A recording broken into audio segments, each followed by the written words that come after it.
Chapter 19. The bright moonlight shone on every corner of the earth, but only the Wind-Moon Empire's perennial snow could make it brighter and whiter. At night, the Wind-Moon Empire was the brightest place in the entire human territory. In this kind of place, if you really wanted to do a business at night without capital, it would be more difficult than in other places. But for a professional thief, it was naturally not a problem. In the Duke's mansion, Bane used the stealth skill and carefully walked through the large courtyard. He stuck his head out and looked around. The soft-soled sneak shoes didn't make the slightest sound when stepping on the ground. Every time Bane turned a corner, he would turn back and signal to his companion behind him. Chi-Na would immediately follow and wouldn't make a single mistake. The stealth skill could greatly reduce a thief's sense of existence. Even if they were standing face to face in front of ordinary people, they might be ignored. It was definitely a thief's divine skill. Bane brought Chi-Na to a corner that he thought was relatively safe. Bane looked around and put his hand on his ear. Bane's ear was wearing an earring that had no sense of beauty. In the process, they were lucky that they didn't encounter any enemies. "Aisha, can you hear me?" "Yes, very clear. I really didn't expect the dwarven technology to be so magical now. Yen Gang is really quite capable." Aisha looked at the dwarven invention in her hand. This little thing was a miraculous invention of the dwarven genius inventor Yen Gang in recent years. It allowed people to guarantee communication within a certain distance. It was a creative invention. Once upon a time, it was the witches who developed these strange things, such as potions that could turn people into frogs, a clock that could talk, a chair that could run on its own, and a broom that could fly. At that time, the dwarves only knew how to use their hammers, which they were proud of, to forge swords, shields, or armor. But now? The witches were persecuted by the Church of Light and became the target of scorn. Everyone wanted to beat them, and their numbers plummeted. Those who were lucky enough to survive were also in a constant state of anxiety. How could they have the leisure to make these things? The dwarves, on the other hand, had the support of the entire Wind-Moon Empire. Their technology was changing with each passing day. This gave Aisha an untimely feeling of a hero past his prime, and the new generation surpassing the old. "Let's talk about this after we finish our work." Bane breathed a sigh of relief. He had spent a lot of money to buy this transmitter from the Sky Eye organization. If it couldn't be used tonight, it wouldn't be just a small loss of money. "Let's start," Aisha said. Bane took out a fist-sized purple crystal from his bosom and gently hit it against the wall beside him. Although he didn't use much strength and didn't even make a crisp sound, the crystal shattered into fine powder the moment it came into contact with the wall. The powder instantly spread out in all directions with Bane as the center. The powder was too small to be seen by the naked eye, so it could pass through any cracks and enter any building. In a very short time, it had spread throughout the entire Duke's mansion. The work of the witch, Crystal Bat. At the moment when the crystal broke, Aisha, who was drinking in a tavern not far from the Duke's mansion, closed her eyes. She seemed to be savoring the wine in her mouth, but in fact, she was adapting to the magic returned by the crystal. A moment later, Aisha pulled down the brim of her hat, covering her eyes that had turned purple when she opened them again. If Jilin looked at her eyes now, he would find that her purple pupils contained a small but clear picture. Naturally, it was the Duke's mansion. "Done. From now on, I'll support you," Aisha said to the transmitter. Bane breathed a sigh of relief. Cooperating with the witch was so scary. You never knew what they wanted to do until the last moment. They also wouldn't tell you, because they felt that you didn't understand anything. It was too troublesome to explain it from the beginning. Before the operation began, Aisha gave Bane such a crystal. She didn't tell Bane what it was for. She just said that when they entered the Duke's mansion, he would find a chance to break it. Who would feel relieved? Bane thought to himself, no wonder you witches can't beat the dwarf. You don't let people feel at ease. It was like you knew that there would be 20 people coming to trouble you tomorrow. Then you spent a lot of money to ask the witch for help. Then the witch gave you a bottle of unknown potion and told you to drink it when you saw the enemy tomorrow. No matter what you asked, she didn't say anything. She just looked at you with an inscrutable smile. Her eyes were like looking at an idiot, full of disgust and pity. You had no choice but to take this thing home. The next day, you saw the enemy drinking the potion. You thought you were invincible and could easily deal with the enemy. But in the end, you suddenly turned into a frog. You could only hide in the mud near your home and watch the enemy return resentfully when they couldn't find you. Then you waited to turn back into a human. Who could stand this? But if you wanted to spend money to ask the Dwarven brothers for help, then it would be simple. The generous and honest Dwarven brothers would give you a handheld gunpowder gun and tell you to put it in front of your house. Tomorrow you could shoot whoever you saw. How bright and reliable this was. If you could choose, you believed that everyone would be willing to make a deal with the Dwarven brothers. I saw it.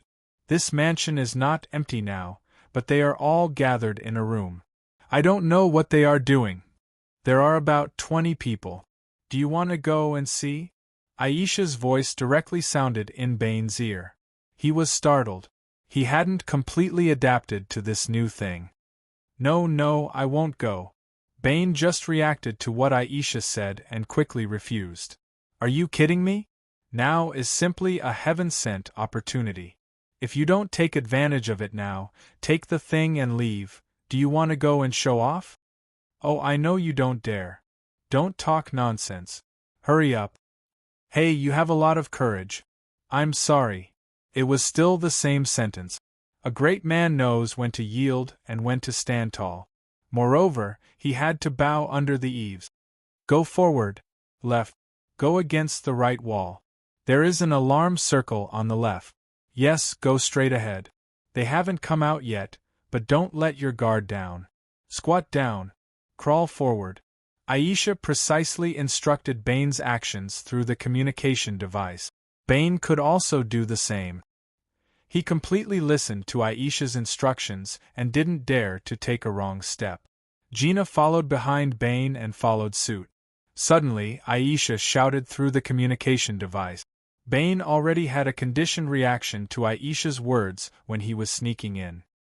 He was shocked and didn't think carefully.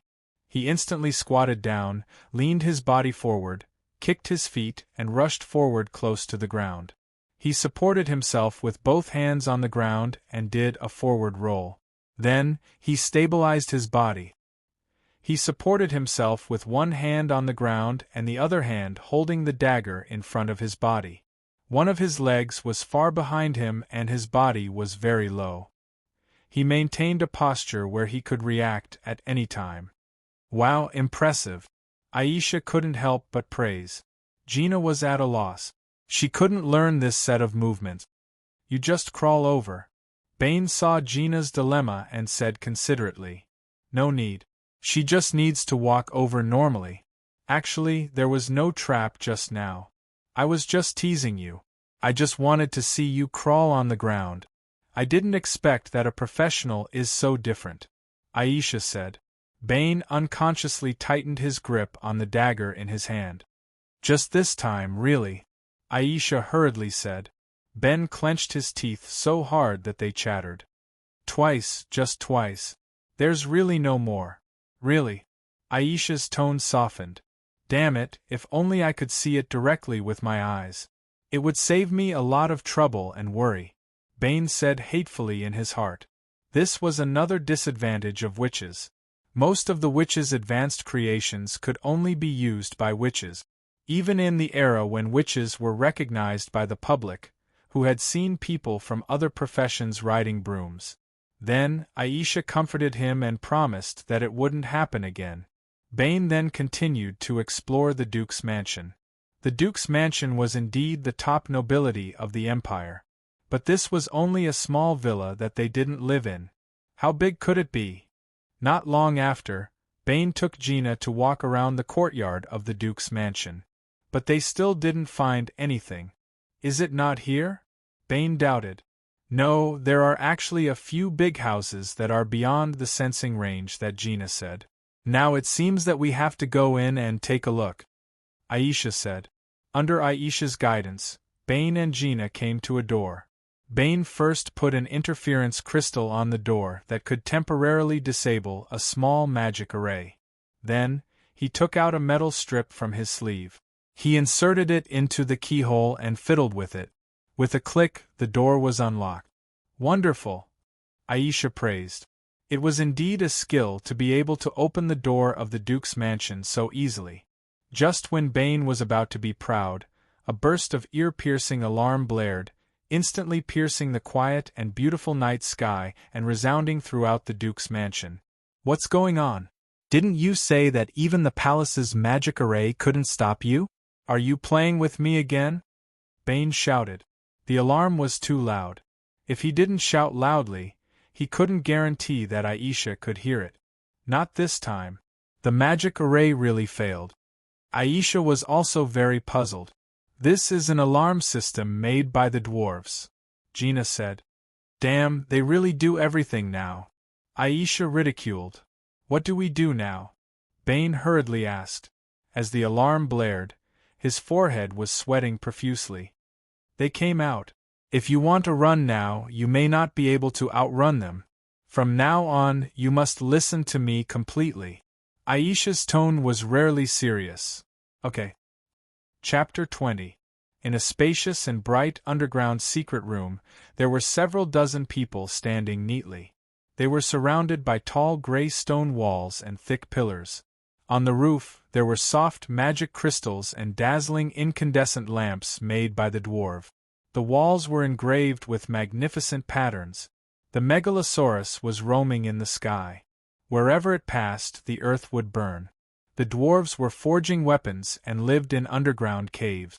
The humans were standing on the majestic walls, holding spears as they looked into the distance. The Saint of Light was holding a pearl with both hands. It was radiating light and justice, illuminating the world.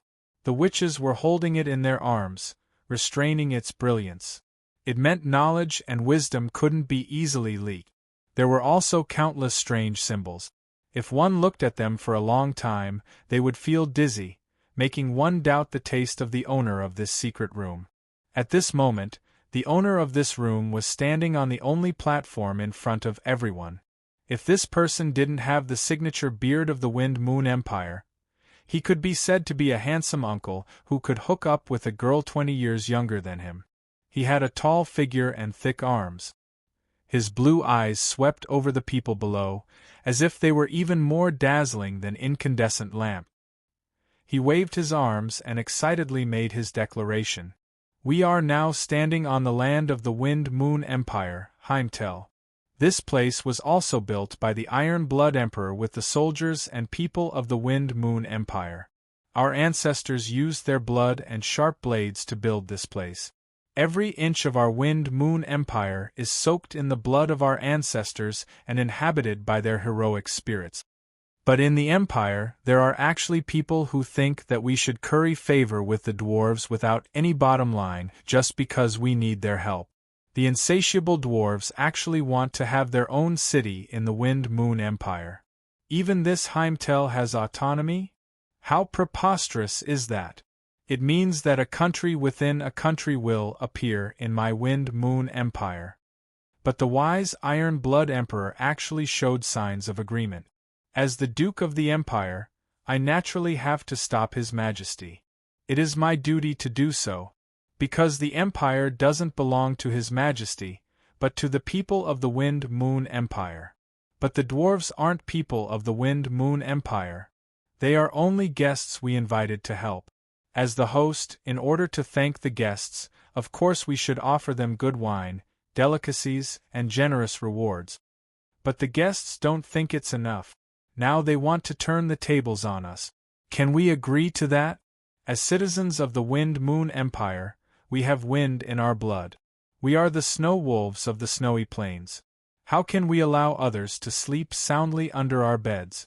But for some people, the wind and snow in their bodies had melted. They didn't have the strength of character of the Wind Moon Empire's people.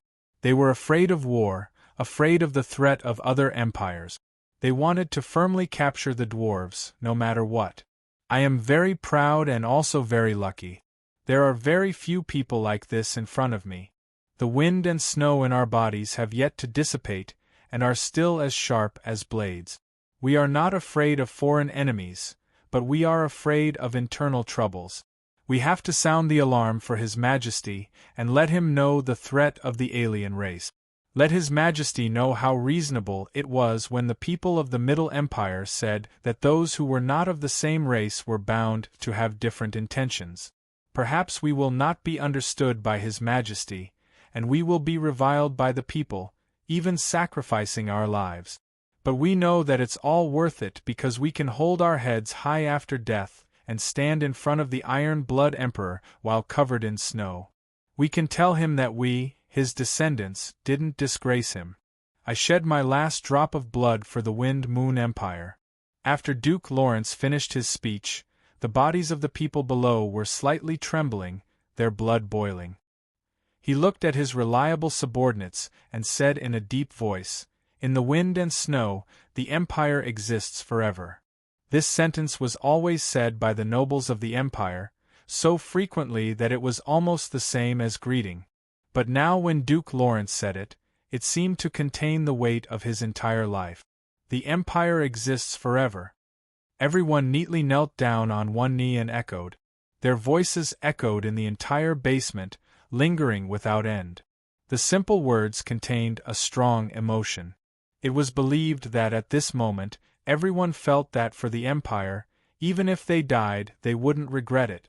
Everyone, stand up.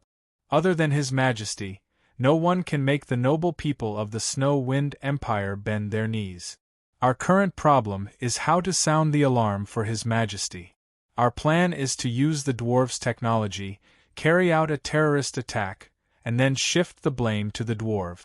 But we have to take note that in the process we can even blow up the city center or the Church of Light, but we still have to try our best not to let our people die. We all know that small fights are not enough to alarm His Majesty, who doesn't like to talk. So after a long period of investigation, we finally found a city that doesn't exist on the map, Morag. Morag, Morag. You found it? Before the 3 words Morag came out, everyone was quietly standing there without moving. They were solemn like warriors who were about to go into battle and had the will to die. But after these 3 words came out, everyone became restless and couldn't help but whisper. Those who knew the inside story were shocked and excited to find this secret city. Those who didn't know looked left and right and were at a loss for their companions' excitement. Morag is a huge relic that the Empire accidentally discovered 100 years ago. It is a city left behind from the era of the god. It was preserved very well and most of it was hidden underground. Only a small part of its tallest building was exposed on the surface and was covered by snow all year round. After the Empire discovered Morag, they immediately sealed off the news. Very few people knew about this city, and it wasn't marked on any map. The Empire began to study Morag, not only for archaeology, but also to obtain the power of the era of the god. This was also one of the important reasons why the Wind-Moon Empire could catch up with the other empires. But at that time, the technology in Morag was too advanced. Without the knowledge of the witches, humans couldn't learn it at all. So the Empire decided to borrow the power of the dwarves. Before coming into contact with Morag, all the dwarves' technology was to create their own product. At that time, their products were mostly swords, shields, and armors. After coming into contact with Morag, their products became energy cannons, incandescent lamps, and later they even remodeled the city and made the Wind-Moon City move. Now there are humans who can master this technology, so we don't need the dwarves anymore. We can go to Morag and kill all the dwarves there. Then we can use the dwarven technology to create a big explosion. No matter what the result is, the Dwarf King won't trust humans anymore. At the same time, His Majesty will also be hostile to the dwarves. The Snow-Wind Empire is still a pure country. It only belongs to the people of the Snow Wind Empire. Duke Lawrence clenched his hands and said firmly. Just when everyone was about to say something, they were interrupted by a sudden loud alarm. Everyone's body tensed up and entered a state of high tension. They were now conspiring under the east window, so they couldn't bear the slightest bit of trouble. No matter what the original intention was, once it happened, they couldn't escape the crime of treason.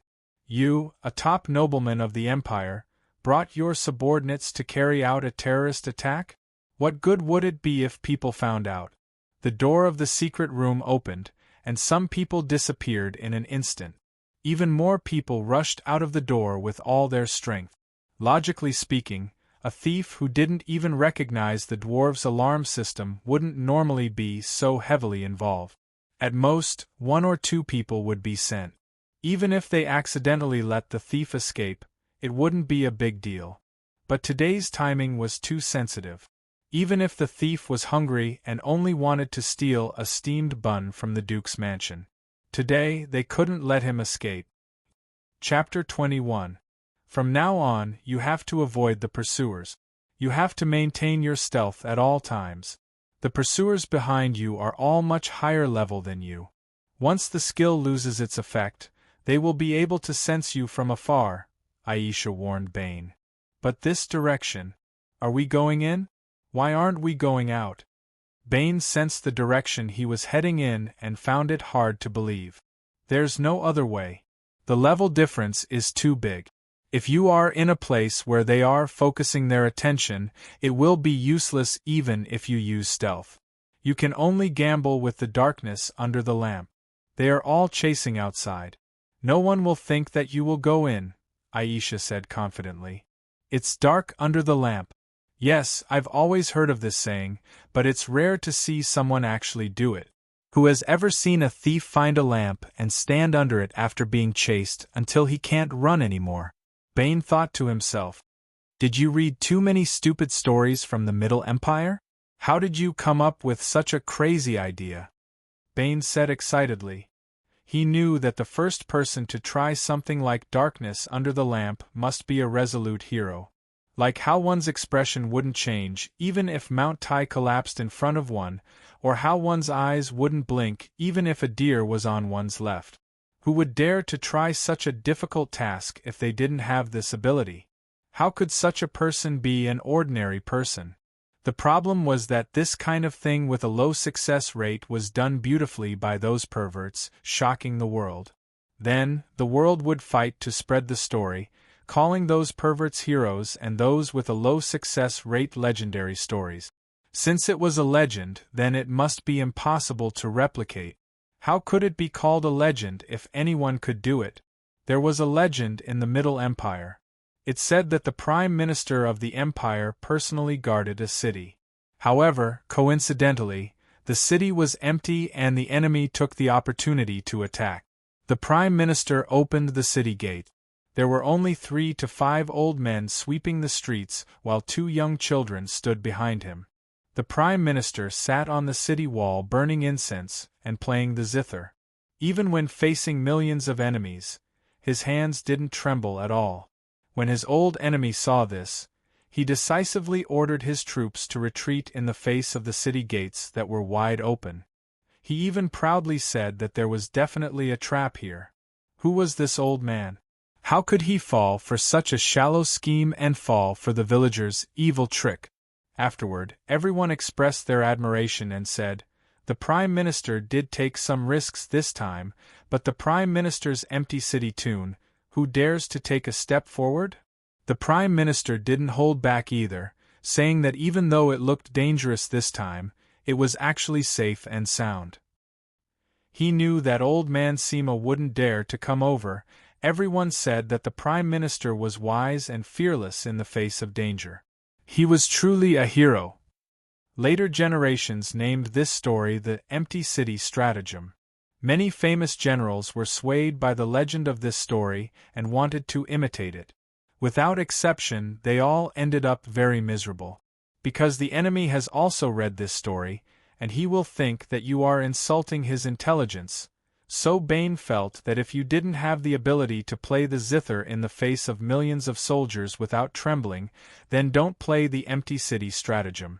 As a normal person with no soldiers under his command, facing the enemy's army, he should be thinking about whether to escape or surrender, and not what song he would play on the city wall later. That's why Bane thought that if I were to be caught later, I would surrender. I have to tell you in advance, it doesn't matter if you are caught, you have the protection of the adventure agreement. But what about Gina? She doesn't have the protection of any agreement. If she is tortured, you can forget about living a good life for the rest of your life. Aisha was like a witch who could see through people's minds, giving her advice in a timely manner. How did you know what I was thinking? Bane shouted. People who were exposed by others were always so shocked and in disbelief. Do I even need to guess your thoughts? Aisha said proudly. People who guessed other people's thoughts were always so proud. Aisha was right, it didn't matter if he was caught.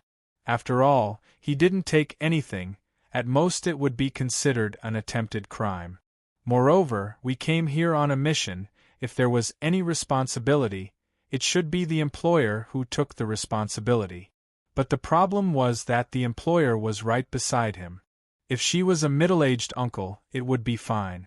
Anyway, the mission wasn't to protect his safety. At most, he would just leave her here. As a thief, he could leave. Unfortunately, she wasn't. She was a snow-white and cute girl. Leaving such a creature here without a care? I believe that as long as she wasn't a scumbag, she wouldn't do it. In that case, beautiful girls were the creatures with the greatest advantage. But there were also people who said that aunties were the strongest creatures among humans. This was not wrong, because aunties were the next stage of growth for young girls. They grew up as young girls, they might have been hurt by others, and they might have hurt others. They had seen the coldness and warmth of the world, and they had been through the mortal world. Now, they could quarrel with people on the street and be unforgiving, but they also used to be gentle and considerate. Now, they could stand outside the ward and talk nonsense with people, saying that it was just a matter of visiting a patient. But they were also sentimental, and only cried because of the tragic fate of the protagonist in the story. Now, they could walk quickly and decisively, and the people around them would make way for them.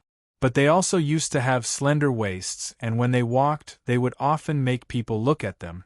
So, shouldn't we be gentler to aunties? Even if they didn't need it. Just like you were once a teenager, aunties were once young girls. It was just that they had seen the light and understood life better. Under the torment of life, they had no choice but to do so. In such a critical situation, Bane actually thought of this. It had to be said that after staying with a certain dragon for a long time, it was inevitable that he would be influenced by him. But even if Bane's brain was very crooked, he still made a decision that couldn't be cowardly.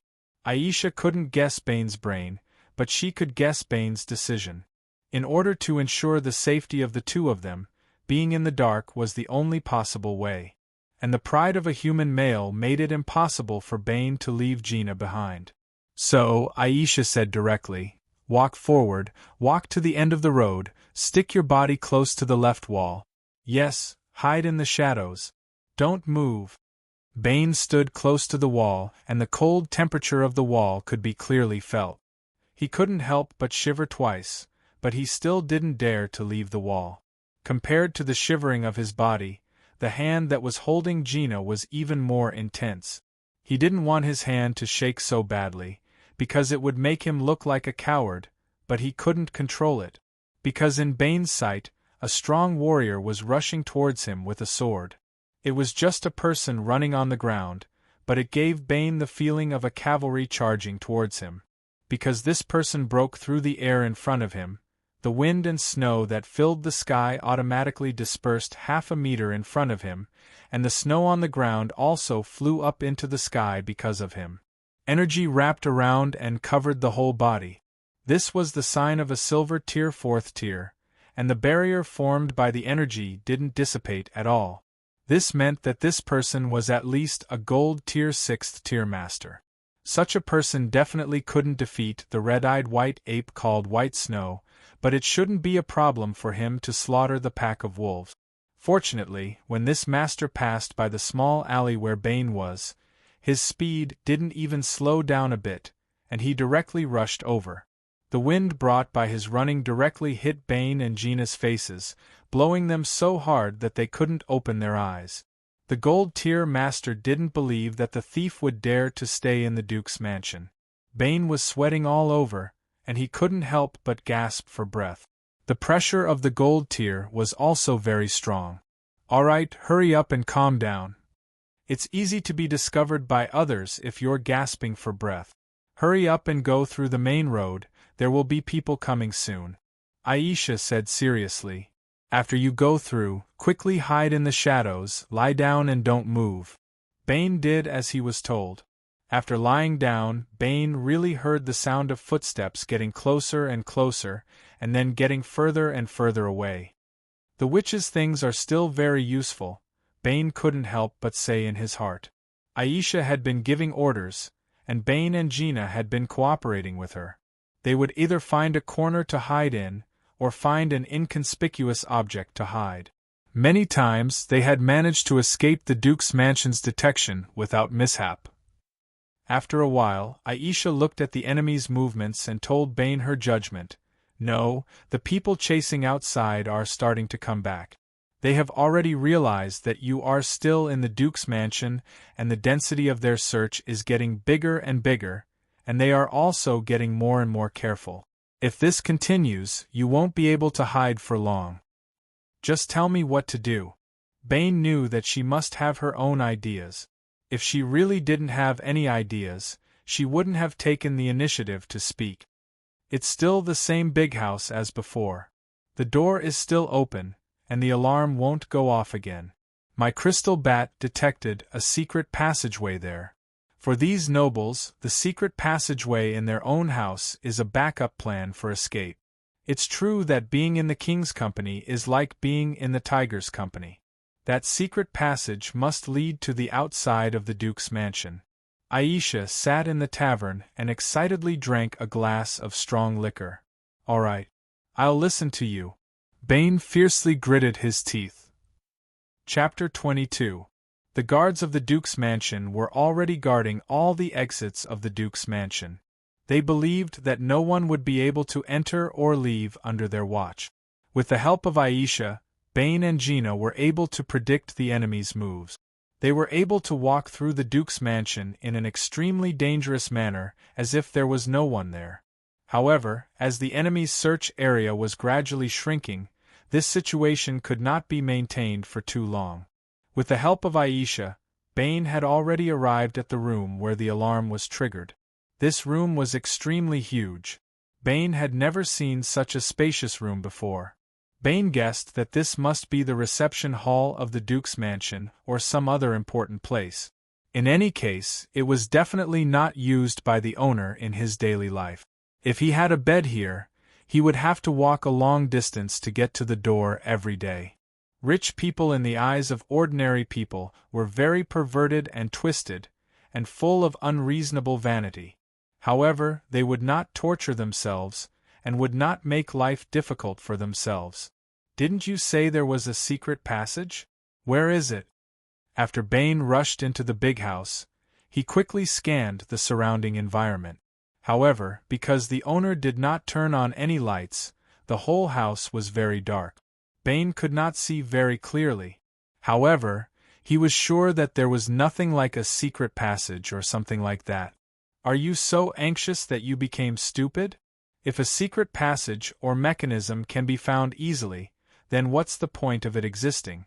After building it, invite the neighbors to visit and then show off how rich your family is? Hurry up and find it. Isn't this kind of thing a thief is good at?" Aisha ridiculed while urging him. She only knew that there was a secret passage here, but she did not know how to enter it. Every secret passage had a different way of entering. Some were knocking on the wall twice, some were rotating the oil lamp, and some were simply pulling open the bookshelf to open a secret passage. Who knew what kind of trick this secret passage had? Damn it! In your heart, thieves can do so many things. If it was so useful, how could there be so few people in this profession? Bane could not help but curse in his heart. Thinking about it, the situation just now was critical, and he didn't have the time to think carefully. When he heard that there was a secret passageway, he immediately rushed over. However, whose secret passageway would be easily found by outsiders. Bane became anxious. If they couldn't find it, the final result would only be to catch a turtle in a jar. Mr. Bane. Kina called him softly. Bane turned his head to look at her. Kina still had that gentle and beautiful smile on her face. Bane couldn't help but slowly calm down. He didn't know why Gina could still maintain such a perfect smile. Was it because of her powerful aristocratic education? Or was it Kina's own strength that allowed her to remain calm in the face of danger? Bane only felt that he was too weak, far inferior. Gina seemed to be one of those ruthless characters who was really suitable to play under the light, while he had already lost his footing. What's wrong? Bane collected his thoughts and asked as calmly as possible. Look. Kina raised her hand and pointed. Bane looked at the direction Kina was pointing at. It was a bookshelf that wasn't too big for this room. It could even be said that it was very delicate. With just a simple count, one would know that there were exactly 66 books neatly stacked on the bookshelf. There were 11 books on each layer and a total of 6 rows. It was just enough to fill the entire bookshelf without any space.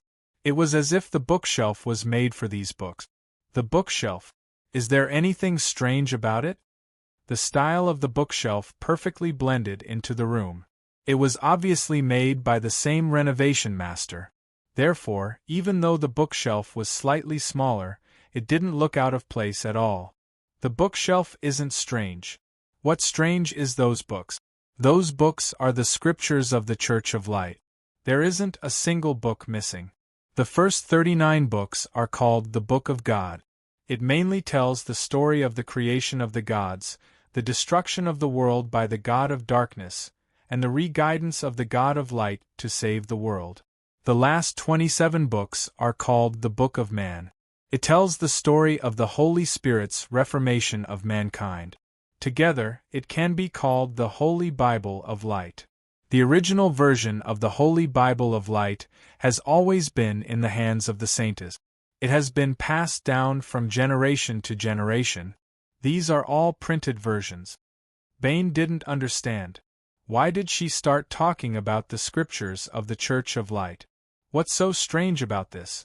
Bane really didn't know how many Holy Bible of Light there were in total and what content was in each book. However, he knew that with the influence of the Church of Light on the continent, even if it was a rich family, it wouldn't be strange for every family to have a set. It was just that he didn't want to interrupt her. Moreover, Aisha didn't say anything. It was as if she was dead. What's strange is that Duke Lawrence, as a noble of the Empire, shouldn't put the Holy Bible of Light in his own house so openly. Therefore, there must be something wrong here, Kina said with certainty. Bane felt that it didn't make any sense. Why couldn't he let the Duke put a set of scriptures in his own house? Could it be that the Wind-Moon Empire didn't allow the nobles to believe in religion? However, he didn't ask. He only whispered in his heart that Kina wasn't as unreliable as a certain witch. If Kina dared to say it, then Bane would dare to believe her. Moreover, Bane didn't want to waste time on religious discussions. That was what Aisha and Staya did. Try the first book, Kina said to Bane. Bane didn't say anything. He rushed to the front of the bookshelf and jumped up to touch the first book. His movements were smooth like flowing water. When he landed, there wasn't any sound at all. He was like a cat, swift and gentle. However, when he got close to the book, Bane couldn't help but glance at it. On the spine of the book was written Genesis. Bane touched the book and moved it. However, he didn't succeed in taking it off the bookshelf. That Genesis tilted on the bookshelf but didn't fall down. It was as if it was one with the bookshelf. No, it was one with the bookshelf. Bane couldn't help but smile. He knew that they finally found the mechanism of the secret passage. Success. How is it? I told you that I can help you. Kina proudly asked him for credit. Her expression was like a little girl who was acting coquettishly to her friend. It was a far cry from the unfathomable expression she had just now. Bane nodded heavily.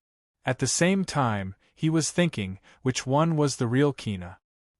He felt that he didn't know Kina anymore. If Aisha knew what he was thinking, she would definitely praise him.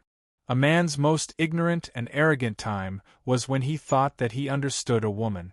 When he realized that he didn't understand her, it meant that he was smarter than before. Of course, it was just a little bit. If it was Jilin, he would say that there was always more than one side to humans.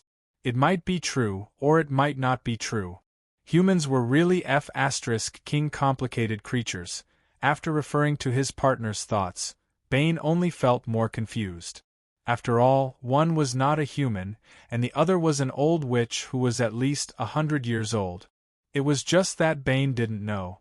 How could these two be used as a reference for humans? He didn't think about Staya's thoughts.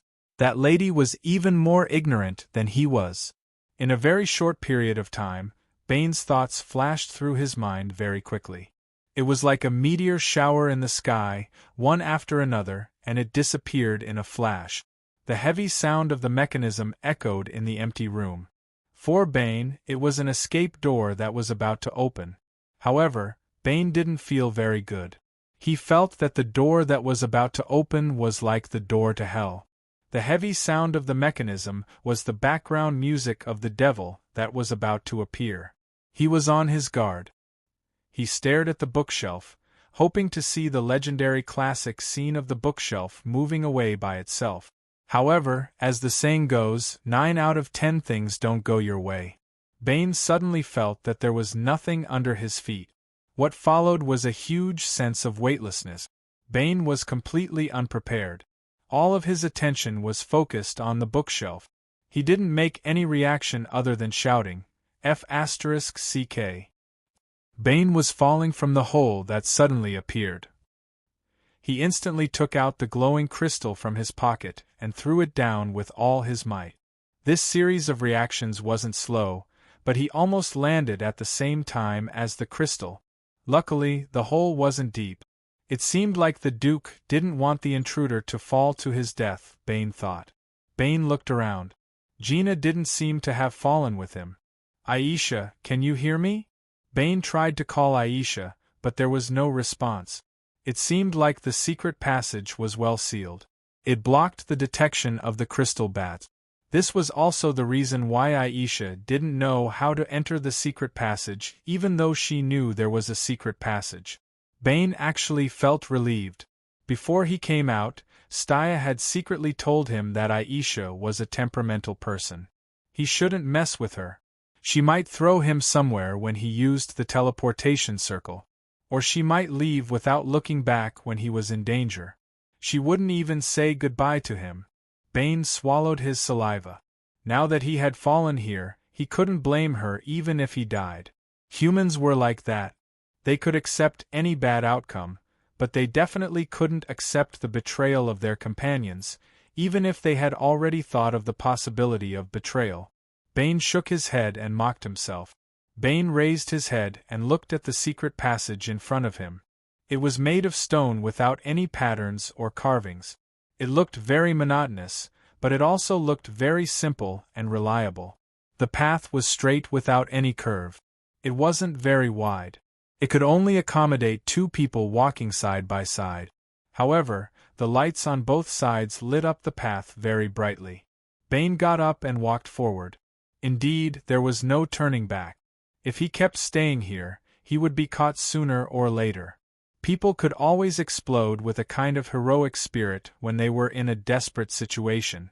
A more artistic way of saying it would be, even if I die 9 times, I still have no regrets.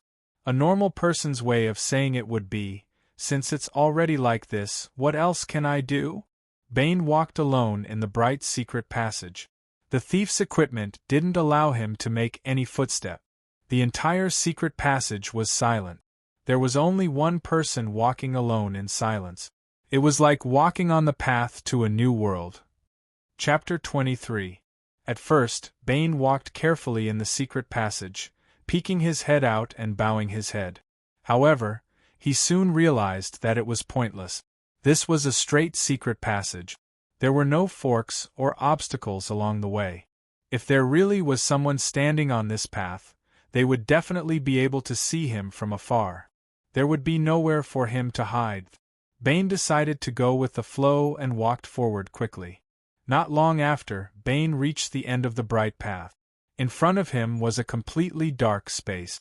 The light in the secret passage was swallowed by the darkness before he could go far. The space was like an endless abyss of darkness, or a giant beast that was about to devour its prey. Bane mustered up his courage and walked forward. Just as he stepped out of the secret passage and stepped on the space with one foot, a series of cracking sounds came from above his head. Then, a strong white light appeared abruptly in this space.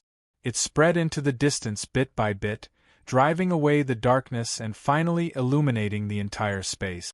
Bane squinted his eyes at the sudden appearance of the strong light. It took him a while to get used to it.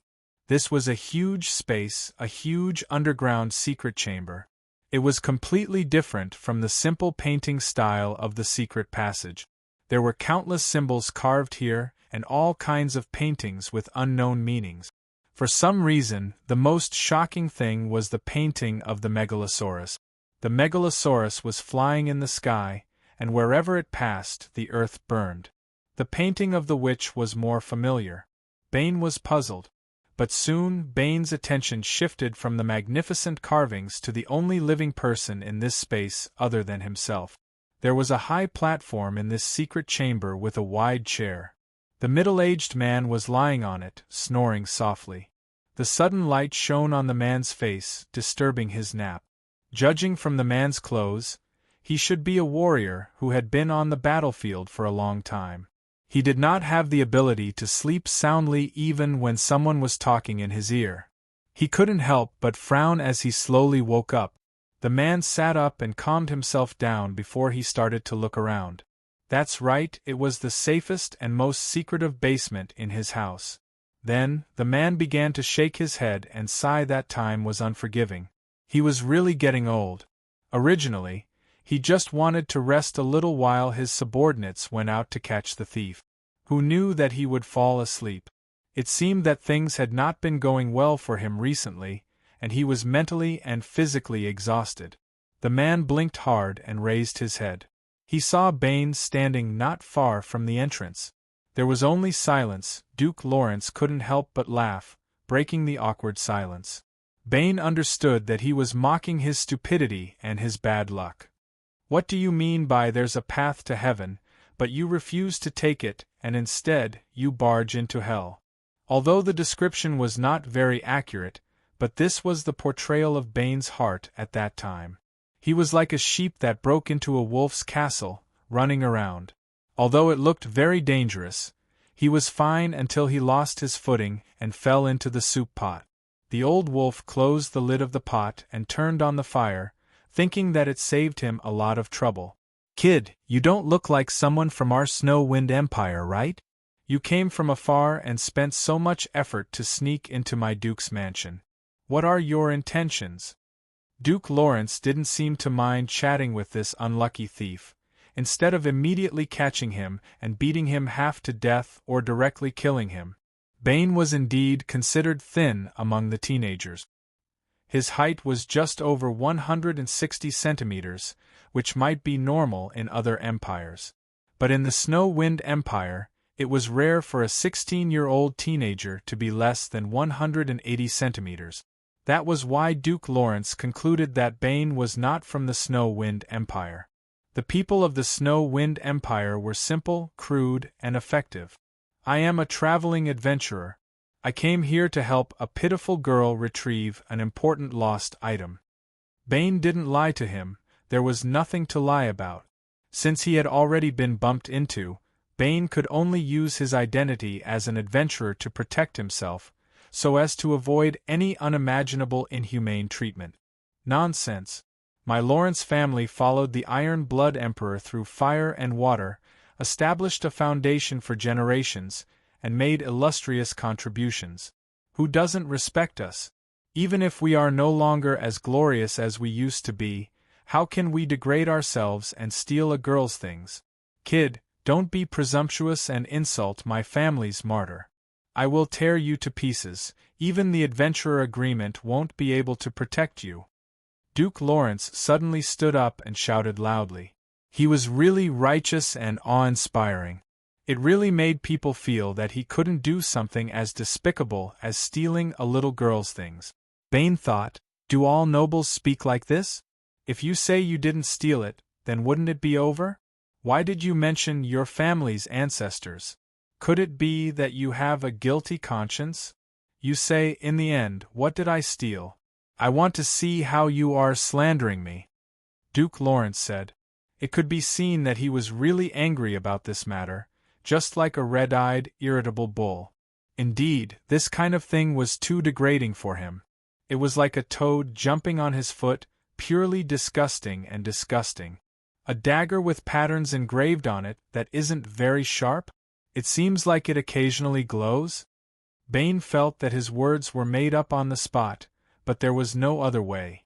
He only knew so much about the lost item, even Gina didn't explain it in detail. Duke Lawrence didn't react like Bane had imagined after hearing these words that seemed to be used to deceive a child. He would either shout nonsense, or laugh in disdain. He didn't even bother to argue. Instead, he was silent for a moment and calmed down. He pulled out the sword that was hanging on his waist and walked towards Bane step by step. Who are you? How do you know Morag's blade? Bane was a little confused. Just now, the Duke was so magnanimous and magnanimous. He was even willing to chat with the thief who broke into his house. Why did he have such a big reaction when he mentioned a dagger that he didn't even know about? There was only one possibility. The Duke knew what it was. Bane knew that he couldn't run away, but he still didn't want to wait for death. No matter what, it was necessary to struggle. But he immediately found that he couldn't move. Duke Lawrence's aura had completely locked onto him. The level gap was too big. Bane was directly suppressed to the point that he couldn't move. To be able to inherit the title of Duke in this kind of top family, all kinds of talents and temperament were indispensable. At this critical moment, a purple magic circle suddenly appeared on the ground beside Bane. Duke Lawrence cautiously retreated, and at the same time, he activated the secret room's alarm. Everyone in the Duke's mansion would immediately rush here after hearing the alarm. He had already realized that this was not a simple group of thieves. They might be planning something big. The person who appeared from the magic circle was naturally Aisha. This time, Bane was really scared. According to Staya's words, if Bane fell into the trap, Aisha should just turn around and leave without saying a word, as if it had nothing to do with her. Because to Aisha, if the price of saving Bane exceeded Bane's value, how much could a Tier 2 thief be worth? It was definitely not as expensive as the teleportation circle just now. Wait a moment. Aisha's first sentence after appearing out of thin air was to Duke Lawrence. A witch. Compared to Aisha's arrogant appearance, the Duke seemed to care more about her identity as a witch. Not only did he wait for her, but he also raised his hand to stop his subordinates who had already entered the secret room and wanted to attack. Bane saw the guards coming in from all the entrances and immediately knew that there was more than one entrance. He probably went the wrong way. Who would design a secret passage that dangerous? Bane complained in his mind. Aisha didn't do anything after greeting him. She just stared at the carvings on the wall and ignored the fact that she was surrounded. The carvings on the wall were of the past glory of the witch. Sorry, forgive me for interrupting your reminiscence. Which, Lady Aisha? Duke Lawrence recognized Aisha. It seems like Aisha is really famous, Bane thought. This is not a polite thing to do, little guy. Aisha withdrew her gaze and spoke in a calm and low voice. In Bane's eyes, she seemed to be a different person. Aisha never revealed her age, Staya and Jilin never told him either. However, when he listened to Aisha and Staya quarreling, he always heard Staya calling Aisha an old witch. However, when they were alone, Aisha always forced Bane to call her sister. But now, Aisha actually called a middle-aged man with a full beard little guy. The scary thing was that the middle-aged man didn't seem to feel that there was anything wrong with it. At that moment, Aisha seemed to have awakened her true self from her memories. But it was only for a moment. Aisha once again put on her usual smiling expression. She had turned back into that young and beautiful witch who could charm all living things. Bane looked at the change in Aisha and the smile on her face. When he thought of Gina's fearless smile in the face of danger, Bane only felt a chill down his spine. He suddenly thought of a sentence that he didn't know where he heard it from. The smile of humans is the most untrustworthy. Behind the smile, there is a lot of helplessness. A person with so much helplessness can still smile so beautifully. How fake. I want to say that this might be a misunderstanding. We seem to have been deceived. Aisha said this sentence out of nowhere. An incredulous thought suddenly popped up in Bane's mind. Bane's eyes slowly widened, but his pupils rapidly shrank. Chapter 24. Who betrayed us? Bane asked in disbelief. He couldn't believe his own conjecture. There were only 3 of them, and then Aisha told him that they were betrayed. Who was Aisha talking about? He didn't even need to use his brain to guess. But no. That was Gina. She was a noble lady who had always been gentle to him. She was a very reliable companion. Although it was difficult for them to come this far, she had never made any mistakes. Wasn't she more reliable than the companion in front of him right now? More importantly, when they first met, she walked out of the black door with a touch of Snow White and directly walked into his heart. Didn't he half-heartedly promise Aisha that he would overestimate himself and confess to her after that? Why did it suddenly become like this? In Bane's heart, Gina had always been like a little white rabbit. She was cute and kind. What kind of pervert would think that a little white rabbit would jump up behind you and stab you with red eyes? Although the rabbit did jump quite high, and her eyes were also quite red, Aisha looked at Bane and didn't say anything. It was a witch's tradition not to answer the low IQ questions of others. Moreover, in Aisha's long life, she had seen many people who couldn't accept the reality and lied to themselves. There were definitely many such people among humans. Humans even summed up a term for these people, called self-deception. When humans lied to themselves, no matter what others said to them, it was useless. They could only figure it out by themselves. Aisha deeply understood this point. After Bane fell into the trap, Gina suddenly disappeared from my detection. Although the crystal bat isn't a high-level work, it isn't something that anyone can hide from. There are only 2 possibilities. First, Gina hid a lot of her strength, at least purple gold level. She can hide it under the premise that she is prepared. Second, there is a witch who made a work for Gina that can avoid detection. Either way, it means that Gina has other companions besides us, but we don't know anything about them. Aisha calmly analyzed. Then what do you want to do? You should know that when I saw you, I didn't have any hostility towards you. You can leave at any time. Just don't let others know that you have come here. Duke asked. It's good that you know this kind of thing. Why are you still talking about it in public and slapping yourself in the face? Of course I want revenge. You should know that it's not the style of a witch to go home without saying a word after suffering a loss. Aisha said with hatred. Her expression was the standard expression that would make people hit a dead end. She was like Guan Yu, who waited patiently for someone to finish playing with his sword in front of his door. Then, before he had time to pick up his green dragon crescent blade and go out to teach the arrogant kid a lesson, Bane turned his head and secretly glanced at Aisha. He knew that this sister was really pissed off this time. She was always the one who provoked others. Who provoked her? She was gnashing her teeth and wanting revenge. Although it was really annoying to be deceived, but in the blink of an eye, it made him and Gina stand on opposite sides. He felt that he still couldn't do it. Bane was still unwilling to admit that it was betrayal. It was just wishful thinking that Gina just didn't tell them the whole story. Of course, Duke knew about the bad habit of witches. They couldn't bear to see others being smarter than them. If anyone dared to trick them in this aspect, they would definitely not let it go. They would do anything without exception. Although she did disappear from my detection, I can still feel her occasionally. I know that after she disappeared, she didn't leave immediately. Instead, she took something with her. Is it the Morag's blade you mentioned just now? Aisha looked at Duke and said. Now that she needed the Duke's information, she had to pull him to her side. The mission didn't matter anymore. What? The Morag's blade was stolen? Quick, send someone to take a look. Duke couldn't believe it.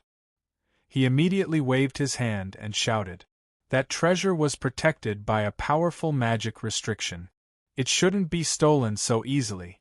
But deep in his heart, he already believed what Aisha said. Otherwise, he wouldn't be so emotional. What exactly is that thing? Bane asked the most important question. What exactly was it that made Gina go to such an extent and made Duke Lawrence turn pale with fright? It's a long story. It was the standard beginning of a long story. It's okay. Anyway, we have nothing to do now. Aisha put on a look that looked like she was ready to listen carefully. Her attitude was very different from when Gina wanted to start the story like this. Well, if Lady Aisha doesn't count the small human countries, there are a total of 5 empires on this known continent. The Snow Wind Empire in the north, the Saimai Empire in the west, the Holy Dragon Empire in the east, the Nanshin Empire in the south, and the Middle Empire in the center. The 5 great empires each had their own foundation, and each had their own support. The Saimai Empire borrowed the power of the God of Light through the Church of Light and used the Holy Light to purify the monsters that crawled out of the Hellfire. Before the Red Disaster incident happened a year ago, it was a country that was second only to the Middle Empire. The Holy Dragon Empire borrowed the power of the Holy Megalosaurus that was passed down from generation to generation since the founding of the empire. It occupied the sky and used the dragon's might to deter the monsters in the sea and the abyss. The Nanshin Empire was the most direct. They directly had the protection of the god of war. The warriors of the Nanshin Empire could all turn into sharp blades. There was also the so-called sigil that was added to the cavalry. It turned them into boulders that rolled down from the top of the mountain and crushed the barbarian beastmen that tried to invade the Central Plains. The Middle Empire was the most mysterious. No one knew what their support was. It was unfathomable. This showed that there wasn't any human empire that could reach this stage by relying on humans alone. Then what about our Snow Wind Empire? The whole continent knew that the Snow Wind Empire borrowed the technology of the dwarves. Our city can move. The city walls were filled with countless energy cannons. It was like a mountain that stood in the wind and snow, vigilant against enemies that might come out from the other side of the wind and snow. Bane listened to the Duke's narration and only felt tired. It turned out that those high and mighty behemoths didn't just enjoy being high and mighty and being worshipped by thousands of people. They also had their own more important responsibilities.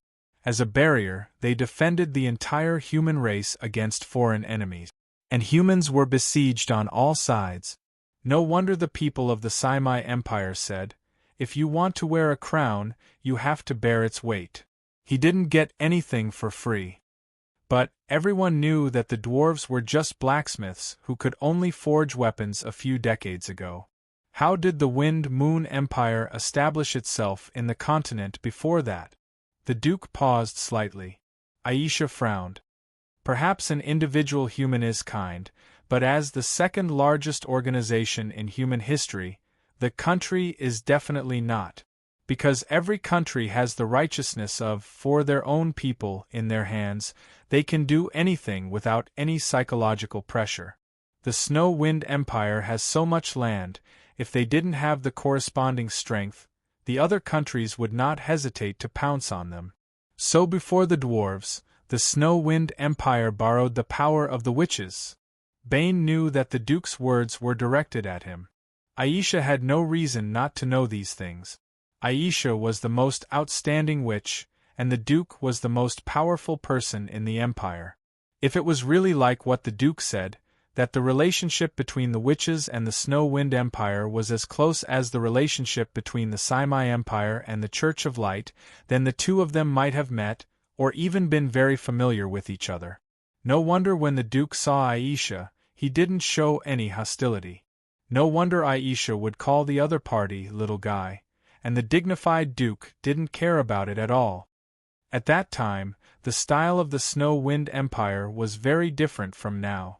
When I was very young, I could still see the witches flying around on brooms, and the streets were full of strange things.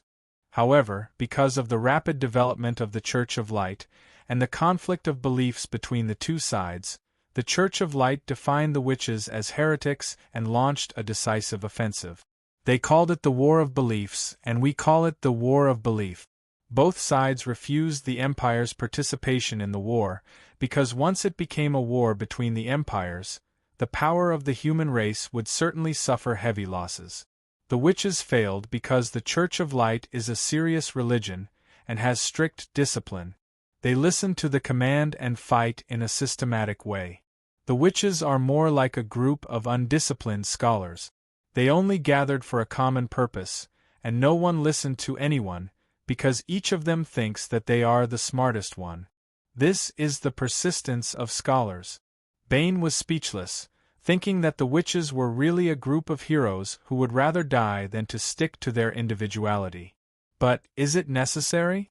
Isn't one in the west and one in the north? Both sides mind their own business. Do they have to fight to the death? And listening to your words, both sides seem to be deeply righteous people. Bane couldn't help but interject. He felt that it was completely unnecessary. The two sides were so far apart that they would feel tired just by walking over. Snatching territory? Moreover, the witches' territory didn't seem to be good, it was freezing cold. Just now I said that the country is the second largest organization in human history. Then, do you know what the largest organization is? The Duke smiled and looked at Bane. The Duke had a good impression of this thin and weak young man who had walked into the secret room by himself, especially after knowing that he was in cahoots with Lady Aisha. Bane shook his head, indicating that he didn't know. The largest organization of human beings is religion. Therefore, in some places, religion is above the country. If the country wants to fight, it must be driven by interest. Religion is different, they also have belief. When the Duke said this sentence, his eyes didn't shine with the usual inspiring light, but became dead silent, like a dark and calm pool. It seemed to contain the darkest darkness of human beings. There must be darkness in human organizations, and the bigger the organization, the more so. Chapter 25. That's enough. You don't have to go into detail about that. Aisha finally couldn't help but interrupt, her voice as cold as ice. For witches, that period of history was absolutely dark, and they didn't want to recall it. The Duke raised his hands resentfully, indicating that he understood, and then continued. In short, the witches failed, and the empire lost its support. If we want to continue as an empire and survive in the north, then we have to find new support, and the new support can't be too much weaker than the witches. You can imagine how difficult it is to find a force that isn't weaker than the witches, but isn't very famous. So the late king had no choice but to direct his search in the direction of the previous era, the era of the gods. I have to say that this was a crazy idea. Being born as a human and wanting to steal the power of the gods, probably a normal person would think that they were overestimating themselves. So at that time, the late king was opposed by his ministers, but he still stubbornly insisted on his idea. He said, stealing the power of the gods is the easiest thing for humans to do. According to the records of the myths, it was because humans first stole the wisdom of the gods that they were expelled from the paradise and came to this world. The end of the era of the gods was also because humans used the power given by the gods to pull down the gods who were standing on top of their heads, and became the masters of the world. So I don't think that wanting to use the power of the gods is overestimating oneself, it's just the old path that our ancestors took. You mean, during the era of the gods, humans used the power given by the gods to kill the gods? Bane asked doubtfully. All of this was beyond his imagination, it was too unbelievable. He had never heard of the era of the gods, except for myths and legends. But the Duke said it as if it was true, but there was a big problem with the logic, just like the story that Jilin once told him about the reindeer jumping off the cliff. Yes, only the gods can kill the gods, or it can be the weapons of the gods, or it can be the technology of the god. The Duke said with certainty. Then why did the gods give people power? To let people kill them back? Bane said a very cold joke, but it was also a big logic flaw. The gods also have things that they want to fight for, just like the Church of Light and the witches. If you want greedy humans to believe in you, you have to give them some benefits. Also, if you have a group of slaves, you want them to be strong and do more work, not walk on the street and be blown to death by the wind. In the eyes of the gods, the people of that time were so weak. The Duke patiently explained to Bane. Then, why did the people of that time attack the gods who helped them? Bane asked. Haha, that's interesting. If you look at myths and legends, you will find that no matter which region the myth is from, the destruction of the world is inseparable. Most of the time, the destruction of the world is done by the most noble of gods. Some say that the gods sent down an unprecedented storm to drown the entire world, and only a very small number of people who were recognized by the gods were spared. Some say that the gods sent down thunder, and all of humanity perished. Some say that the threads of fate were cut by the gods, and the whole world ushered in the end. What's even more interesting is that in every myth, there are all kinds of demons and ghosts. They are the ones who have always wanted to destroy the world, but they have never succeeded. Looking at all the history and legends of humanity, only the gods have ever destroyed the world. The Duke said excitedly, as if he was cheering for the magnificent era of the deicide. And then, the humans killed the gods? Bane's voice trembled. It was all too crazy. That's right. When the power of the humans was not enough to fight against the gods, they worked wholeheartedly for the gods to gain their trust. When they felt that they had obtained enough power and knowledge from the gods, they lit the fire of war, and the entire human race united. They even joined forces with other races and attacked the gods without hesitation. They were not willing to wait for even a day longer. After all, who would want to live a precarious life, where their life and death depended on the whims of others? The Duke described a grand era in a few words. All the races united and charged towards the undefeatable enemy. The gods stood at the end of the world, supporting the heavens and the earth. All right, we already know that there is a historical tradition of humans stealing the power of the god. Please continue. Just when Bane, the Duke, and the Duke's subordinates were dazzled by the grand era, Aisha did not care about the atmosphere at all, and forcibly dragged the topic back to the original track. The Duke really could not help but roll his eyes at Aisha. All right, the late king finally succeeded in convincing the ministers because they felt that what the late king said was indeed reasonable. Moreover, at that time, everyone was clear that the Snow-Wind Empire already had no way out and there wasn't much time left. Thus, the empire was determined to explore the various ruins left behind by the gods. But this matter was not easy. Because the people in the gods' era were too impatient and underestimated the power of the gods, that battle was extremely tragic. It could almost be said that it was the battle of the end of the world, so there were not many traces of civilization left behind in the gods' era. But just when the empire was facing internal and external troubles, should it be said that the gods were protecting them? Or was it something else? In short, the empire coincidentally discovered the complete ruins of a city from the gods' era, Morag. At that time, the one who led the team to explore the ruins was my grandfather. At that time, he discovered Morag's blade, and felt that it was very extraordinary. At that time, the late king was very happy, and without thinking much, he gave the Morag's blade to my grandfather. After that, the whole continent knew about the story. The genius of the dwarves, Rock Steel, appeared out of nowhere, and analyzed and absorbed the technology of the gods' era for the empire. The status of the dwarves rapidly rose. The situation of the empire changed in an instant. The duke seemed to be somewhat depressed. He was not a person who was easily affected by his emotions, especially in front of his own subordinates. But Kina said that a dwarf gave it to his grandfather, and then let you guys steal it. Bane murmured, as if he was still unwilling to accept the reality. But things were already very obvious. The duke was now in an absolute advantage. He did not need to lie. He could even tell the origin of this thing, and it started from the gods' era. Moreover, it was King clear, and the structure was rigorous. On the contrary, compared to Kina's explanation, it was like the beginning of a story that was specially used to deceive children. It was as ridiculous as the mysterious white-bearded old grandpa or the main character falling down a cliff. When it came to the specific details, Kina would also be vague. But he was just a little unwilling. Bane's chest felt like it was being pressed by someone, and he could not breathe. His heart also felt like it was being squeezed tightly by someone. It did not hurt. It was just a little sore. So were his eyes. Then let's prepare to go to Morag. You know the way, right? Aisha said to the Duke.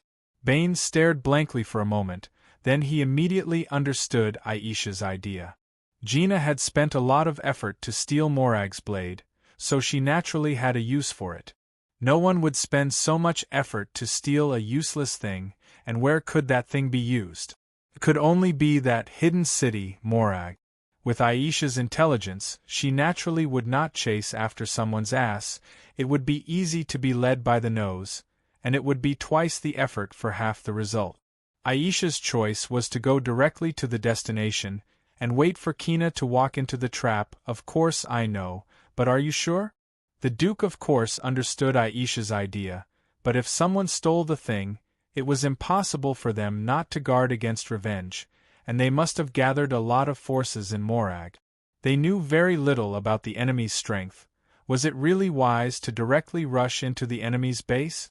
It was not in line with the witch's usual practice to meet force with force. I'm sure, when the time comes, you and your people don't even need to do anything. We will solve it ourselves. Aisha smiled coldly, like the expression of a person who pinched a bottle. When Jilin agreed to lift the roof of the Saimai Empire's palace, he did not ask her about the strength of the opponents in the palace. The Duke looked at Aisha's smile, and only felt a chill from the bottom of his feet to the top of his head, which was rare for someone of his level. He did not believe that Aisha, a legendary witch who had wandered alone in the continent for more than 100 years and had never wet her shoes, would make any arrogant, conceited, and reckless low-level mistakes like underestimating the enemy. It could only mean that Aisha had absolute confidence. But, in the Snow-Wind Empire, the people who could reach Morag, even if they were weaker than him, they would not be much weaker. In the end, what kind of power could make Aisha treat his level of power as nothing? The Duke's hands slightly exerted force, looking at Aisha, no, to be precise, looking at the power behind Aisha. Just like the humans in the era of the gods looking up to the gods. Chapter 26.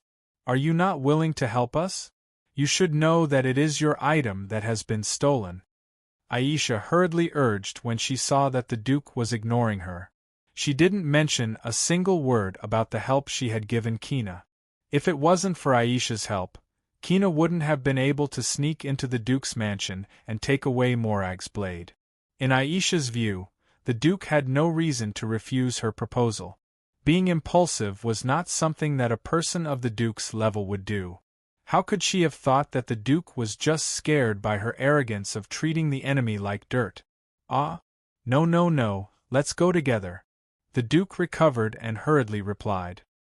He had secretly left Wind Moon City, and came here to gather a group of subordinates with the intention of going to Morag to do something. No matter how he looked at it, it was convenient. You said time, when do we leave? Aisha's words were concise and comprehensive. She now gave people the feeling of a tree branch covered in snow, standard cold and hard. The Duke frowned and thought about his arrangements, then said, The earliest would be the day after tomorrow. In the evening of the day after tomorrow, let's meet here again. Aisha nodded and pulled Bane to her side. The light of the magic circle lit up from the ground. When you see my other companions, I promise you will be surprised. Aisha smiled at the Duke. The magic circle shone brightly and Bane and Aisha disappeared. The Duke breathed a sigh of relief. Facing Aisha, who had been famous since he was a child, there was still a certain amount of pressure. Duke, are the witches trustworthy? A warrior close to the Duke asked. Of course not. The witches can be said to be a group of lunatics. No one knows what they want to do. They also believe in the principle of profit above all. If the price is enough, they can even betray the gods they believe in, let alone their allies. However, there is a saying that there are two things that can unite people, a common ideal and a common crime. In my opinion, we can also add a common enemy. No matter how untrustworthy people are, we can temporarily trust them when we have a common goal. Understood. Go and prepare. Although we have Aisha's help this time, it's still very risky. We can't be careless. Also, we have to be careful with Aisha. The Duke didn't finish his sentence. He believed him for now, but he didn't believe him completely. With the end of the teleportation circle, Aisha and Bane had just landed on the ground when they felt a wave of extremely high temperature hitting them in the face. What greeted them was a stone wall glowing with a dark red light. They could imagine that there must be a lot of magma flowing below the stone wall. Bane was stunned. According to what Jilin said, he and Staya should be helping someone in a blacksmith shop. What kind of blacksmith shop was so powerful? Aisha was not confused. Her first thought was that Jilin must have gotten bored of the human world and went home. However, she soon realized that something was wrong. The stone walls of the Red Dragon Palace had been burned by Jilin into a beautiful colorful glaze. It was not as natural as the stone walls in front of her. You too are here. It seems that things went well for you. Just when Bane and Aisha were a little confused, a young man's voice sounded behind them. Bane turned back and saw Jilin sitting in front of a big furnace. The gray furnace was burning red, as if it would melt soon, and a huge flame would burst out from it.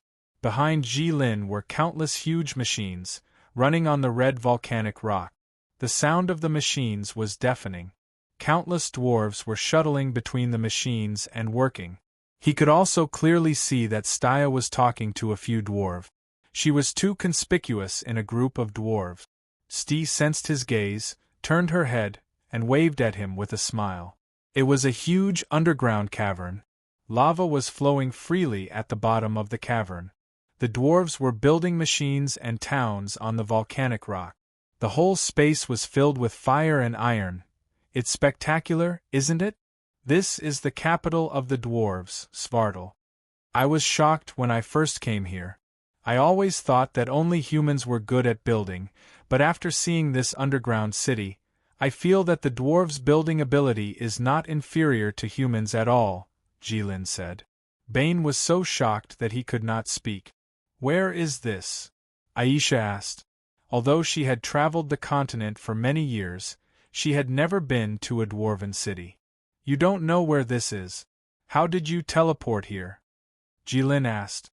After being with Aisha for a long time, he knew that the most important thing was that the person who set up the teleportation circle had to know the detailed coordinates of the destination. If they did not know, they could only set up a random teleportation circle. It was said that this was the most powerful and cruel way of dealing with the enemy. Before each move, they would say a particularly childish line, "Let the god of darkness decide your fate." Then the enemy would be teleported to God knows where. Even the god of darkness did not know. It would have been better if Jilin did not mention this. Once he did, Aisha exploded. She shouted at Jilin, "Do you know how much it cost me to turn you into this? I spent so much money on you. How can I let you out of my sight so easily? You are now my living coordinate. No matter where I am, I can teleport to you." Aisha could not forget the cost of turning Jilin into a human body. Every time she mentioned it, it would be like this. "That doesn't feel too good. We are now in the east of the Snow Wind Empire and the north of the Holy Dragon Empire. This is the country of dwarves." Jilin felt that it was not something to be happy about when someone could appear by his side at any time. However, he could not explain why. The dwarves are now divided into two factions, the new faction and the old faction. The new faction followed Ambassador Yengang into the Snow Wind Empire and created all kinds of new technology. The old faction is probably what we see now. They follow the current dwarf king and still live in the dwarven underground city. They still make traditional swords, but in order to oppose the new faction, the old faction became very hostile to outsiders. "How did they let you in?" Aisha asked. "Oh, this is nothing. The whole dwarven race is very good to me. The dwarf king even said that he would make a sword for me," Jilin said proudly. Dwarves were more practical than humans. Aisha could not help but imagine a megalosaurus as tall as a castle waving a giant sword. "Hey, Haim, your furnace melted again," Jilin suddenly shouted. His loud voice echoed throughout the underground cave. All the dwarves stopped their work and looked in the direction of Jilin. After a few seconds of silence, the cheers of the entire dwarven race followed. It was so loud that Aisha's eardrums hurt. Looking at the burnt furnace in front of Jilin and the excited performance of the dwarves, Aisha understood why Jilin was so favored by the old faction. As the dwarves of the old faction, forging was all they pursued, so they also pursued higher temperature flames. Looking at this environment, it was not difficult to guess that the source of the dwarves' previous temperature was the underground magma. It was not easy to find something hotter than magma until they met Jilin. "I'm here to ask you for help," Aisha suddenly said. "What help?" "There's a problem with the mission." Jilin really did not expect that there would be a problem with the mission, and it was a problem that Aisha could not solve. When Aisha first came to the Red Dragon Palace, he did not know how she came.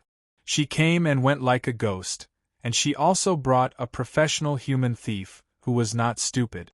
It was reasonable to say that it should be easy to just steal something. "That's it," Jilin said. Although it was unexpected, it was just a game after all.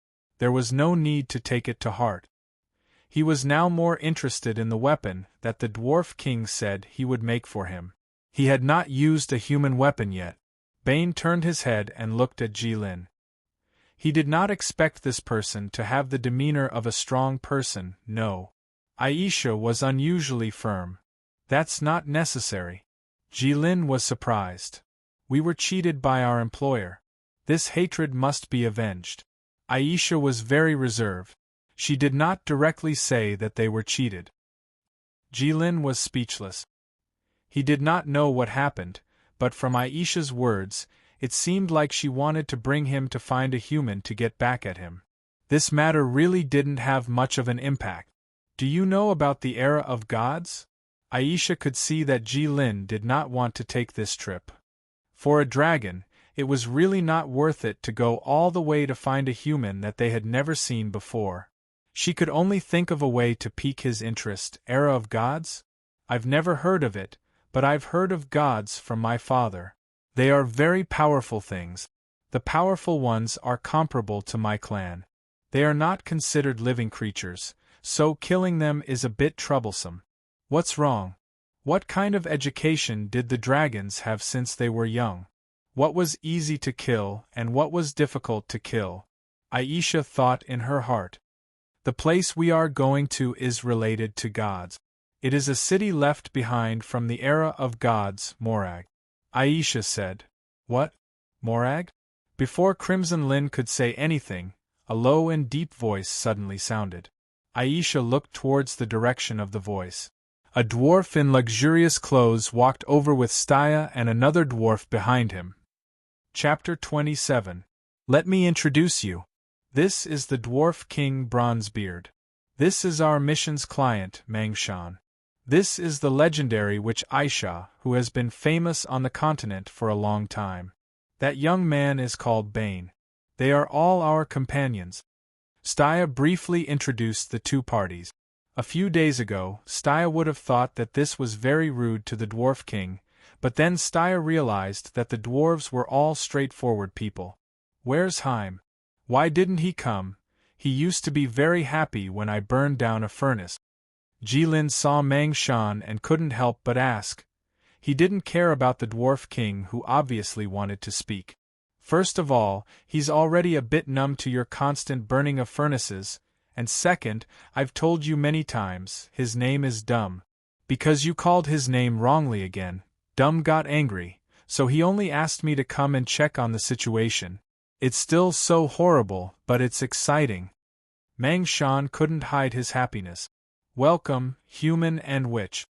You are Jilin's friends, which means you are also the dwarves' friends.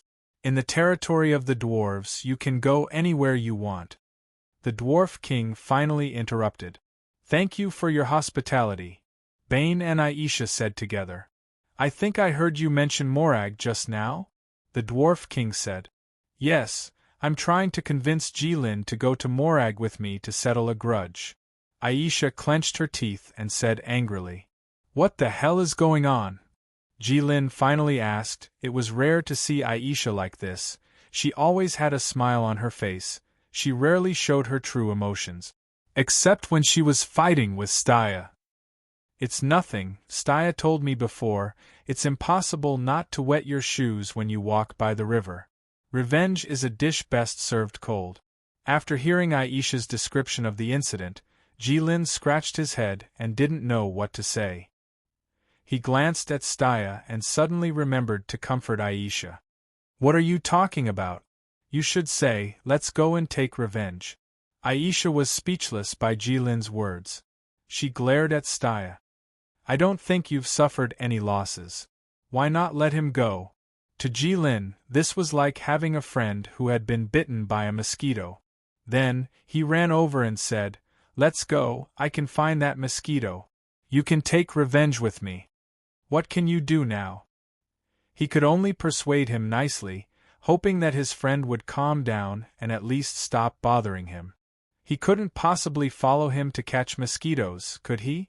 Ben nodded as he watched from the side. He thought so too. Why are you nodding? Can't you be more mature? Aisha was furious when she saw him like that. That's right, what's wrong with you? How many days has it been since you saw that human girl? How can you be charmed by her so quickly? I really couldn't tell at first. You weren't even afraid of death back then. How did you fall for this? Jilin immediately followed Aisha and teased Bane. Since ancient times, heroes who weren't afraid of death had fallen for this. Bane thought in his heart, but when the words came out of his mouth, he just said, That's different. It's indeed different. Humans can't predict when they're lustful. Maybe they don't even know what they'll do next. Speaking of which, humans are really impulsive and unstable creatures, Jilin said. Who did you learn this idiom from? Bane felt a little guilty. He acted as if he was angry because he suddenly realized that Jilin's idiom was very accurate. He really hadn't seen Gina for long. How could he fall for her so deeply? Could it really be like what Jilin said, he was lustful? It's okay. It's normal for you to like pretty girls at your age. Staya quickly comforted Bane when she saw that he was deep in thought. Bane was speechless. Wasn't it lustful to like pretty girls just because they were lustful? Yes, it's not surprising among human males. Don't mind it too much. According to Jilin's research, it was the instinct of human males to like pretty girls in front of them quickly. From Jilin's point of view, this was also the key reason why humans were really ahead of other species. It was because of this instinct of human males and their impulsive characteristics that led to the rapid reproduction of humans. That was why they could reach such a terrifying population, leaving other species far behind and occupying this continent. Then, what is love? Bain actually asked such a strange question seriously. Love? That's just a beautiful lie made by pretentious humans for the sake of reproduction. Jilin quickly came to this conclusion based on the logic just now. He didn't believe that such a tiny human would have such beautiful feelings that even he couldn't understand. Shield of Oath, righteous charge. Suddenly, a white light flashed. Staya had already taken out the Shield of Oath and rushed towards Jilin at an extremely fast speed. Looking at her momentum, she could definitely send a muscular man flying. What are you doing? Jilin raised one of his hands in front of his body. He was still sitting on the ground, waiting for Staya to crash into him. After the Shield of Oath collided with one of Crimson Lin's hands, a loud bang was heard. In an instant, the sound actually covered the sound of the machines. The holy light instantly dissipated, and Staya was sent flying back 3 meters. Crimson Lin did not move at all after Staya stabilized herself. She didn't care about Jilin. Instead, she shook her slightly painful hands and said to Bain in a serious tone, "Some people say that people who are born in this world are destined to suffer. Everyone's life can be compared to moving forward with a heavy burden in the dark night without any light. In that case, true love should be a ray of light in each other's pitch-black life. Although it's insignificant, it's enough to illuminate each other's entire life. It makes people feel that it's because of you that I have some expectations for this hopeless world. It's because of your birth that I have a good impression of this world." "How noble!" Bain exclaimed. "Are you for real?" Jilin asked. "What a hypocrite," Aisha said in disdain. "Everyone, excuse me for a moment," the Dwarf King said. To be honest, when Staya attacked Crimson Lin without saying a word, he was really shocked. However, when Crimson Lin blocked the attack, he was really frightened. Although he guessed that Jilin wasn't an ordinary person, the attack just now was still far beyond the Dwarf King's expectations. It's been a long time since someone could block the attack of a diamond-level person so easily. "If it's possible, can you let my people go with you to Morag?" the Dwarf King said. Bain's heart skipped a beat when he heard this. "What are you going to do?" Sure enough, it brought back Aisha's bad memories. Her tone became a lot stiffer. "To be honest, my dwarf clan has been disappearing in the Snow Wind Empire recently. They all have one thing in common, and that is, they are all skilled craftsmen of my dwarf clan. So I suspect that there's some force that I don't know about that took them away to achieve their own goals. So I used the dwarf clan's intelligence network to scout for information. It can be said that no clues in the Snow Wind Empire could escape my eyes, but I didn't find anything. Now, there's only Morag that's hidden in the Snow Wind Empire. I don't have any informants. If it's really as I thought, my people were taken away, then they can only be in Morag. But until now, I still don't know its exact location," the Dwarf King said. "I seem to have heard of this before. The folklore of the Snow Wind Empire is that the god of forging wants to create a weapon that can defeat the gods, so he took away those master craftsmen." Aisha said halfway and her voice gradually became softer. She saw that the Dwarf King's eyes were about to spit out flames. "If you can help me save my people, I swear, I will gather the power of the entire dwarf clan and create a weapon that can satisfy you." The Dwarf King walked to Jilin's side and said in a deep voice. Even though Jilin was sitting on the ground, he could still look at the Dwarf King. But even so, he still stood up and said seriously, "Okay." Chapter 28. Thank you for your help, the entire dwarf race will remember it. The Dwarf King lowered his head and bowed to Jilin. As a king, this was already the most respectful gesture that he could make. "It's okay, it's just a deal. I just hope that you won't regret it when the time comes." Jilin waved his hand and said to the Dwarf King with a smile, But that smile was filled with a little treachery when a plot succeeded. What he wanted was not a weapon in human form, because that would not help him at all. What would the Dwarf King's expression be when he knew that he was going to build a skyscraper-like weapon? It was probably what the humans meant when they said that he would want to cry but have no tears, Jilin thought. I should have known that he was only interested in gold coins and everything that could be exchanged for gold coins. Aisha thought angrily. Then I'll go and prepare. When do we leave? The Dwarf King said. Jilin looked at Aisha. The afternoon of the day after tomorrow. Don't bring too many people, we can't bring too many people with us, Aisha said. But if we really find my people, how do we bring them back? The Dwarf King asked worriedly. You don't have to worry about this. Aisha had an unfathomable look on her face. From here to the underground secret room of the Duke's mansion, they needed to use the teleportation circle, but if they came back from Morag, it would not be necessary. Well, I hope you don't disappoint me. The Dwarf King understood that Aisha already had a countermeasure. But it was clear that Aisha was not willing to explain in detail, so the Dwarf King could only say so. He had also heard about the problem of witches. The Dwarf Kingdom's spies all over the Snow Wind Empire was not something that happened in recent decade.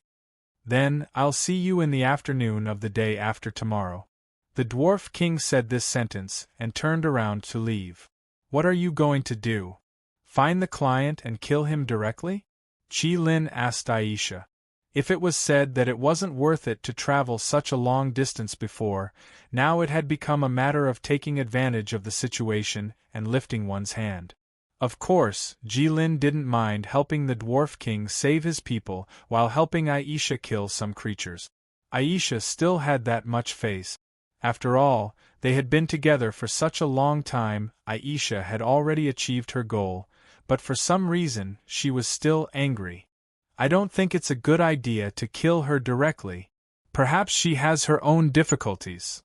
Bane was a little hesitant. He did not doubt the possibility of Jilin killing Gina at all. How fierce was Bai Shwebak then? A Tier 8 monster went berserk and fought a Tier 9 Staya head-on. Logically speaking, White Snow should have lost all rationality at that time. She should have killed everything in her path regardless of whether she could defeat it or not. However, she didn't dare to get up after being stepped on by Jilin. She lay on the ground and pretended to be dead for a long time. Now that Jilin said that he wanted to kill Gina, Bane felt that Gina would definitely die. It was already a compliment to say that it was killing a chicken with a sledgehammer. However, he still couldn't bear it in his heart. Are you done? Are you done yet? Aisha was finally ignited by Bane's indecisiveness. Did you forget how scared you were when you were in the secret room? It was as if the sky had collapsed. You were soft-hearted now. If it wasn't for me, you would have died. Besides, what does it have to do with me whether she has her own difficulties or not? Do you think you can trick me just because you have difficulties? Who doesn't have difficulties in this world? That's right. You can't use your own difficulties as a reason to hurt others. It was rare for Staya to stand on the side of Aisha. So, we'll just kill him? Crimson Lyn asked with uncertainty. It depends on your mood when the time comes, Aisha said. Bane was speechless. No one had any objections. They all knew that no matter what decision Jilin made, they couldn't stop it. Jilin looked at Bane's expression and made up his mind. It would be easier to just kill her directly. Unless the human didn't move and let him catch her, then he could spare her life. The only human that a dragon would spend a lot of effort to catch alive was the princess, and a dragon only needed to catch one princess. Let's go. I'll take you to find a place to stay. Staya saw that the matter was settled and wanted to leave with Aisha. As for Bane, he obviously didn't have the mood now. Aisha actually left with Staya without saying a word. Jilin sat in front of the new stove and heated it until it was red. He could feel that this one was much stronger than the previous one. Bane sat not far from Jilin and looked at the bustling dwarfs below. Catch. After a while, Jilin casually drew a space crack and took out a black thing and threw it to Bane. Bane caught it and looked at it. It was a piece of meat half the size of a human head, exuding a strong meat aroma. Bane's stomach suddenly growled. Bane just remembered that he hadn't eaten for a whole night. Bane turned his head and looked at Jilin. He saw that Jilin took out a huge pig leg, held it with one hand and chewed. "This is the top delicacy of the dwarfs, roasted tusk pork. Try it. It's not worse than your human food at all," Jilin said. Bane carefully tasted it and then wolfed it down. Indeed, the fat of the meat was distributed very evenly, just right. After being roasted by the dwarfs, it was fat but not greasy, lean but not dry. Every time he chewed, his mouth was full of primitive and wild meat aroma. It was really not inferior to any human delicacy. "Am I a strange person?" Bane quickly finished the meat in his hand, then took a long breath and asked. "In my opinion, all humans are very strange. They think too much in a day. So many people do a lot of things that can't be explained by reason. There are even people who jump into boiling oil. You are nothing at all. Aisha thinks that you are so soft-hearted because you covet her beauty.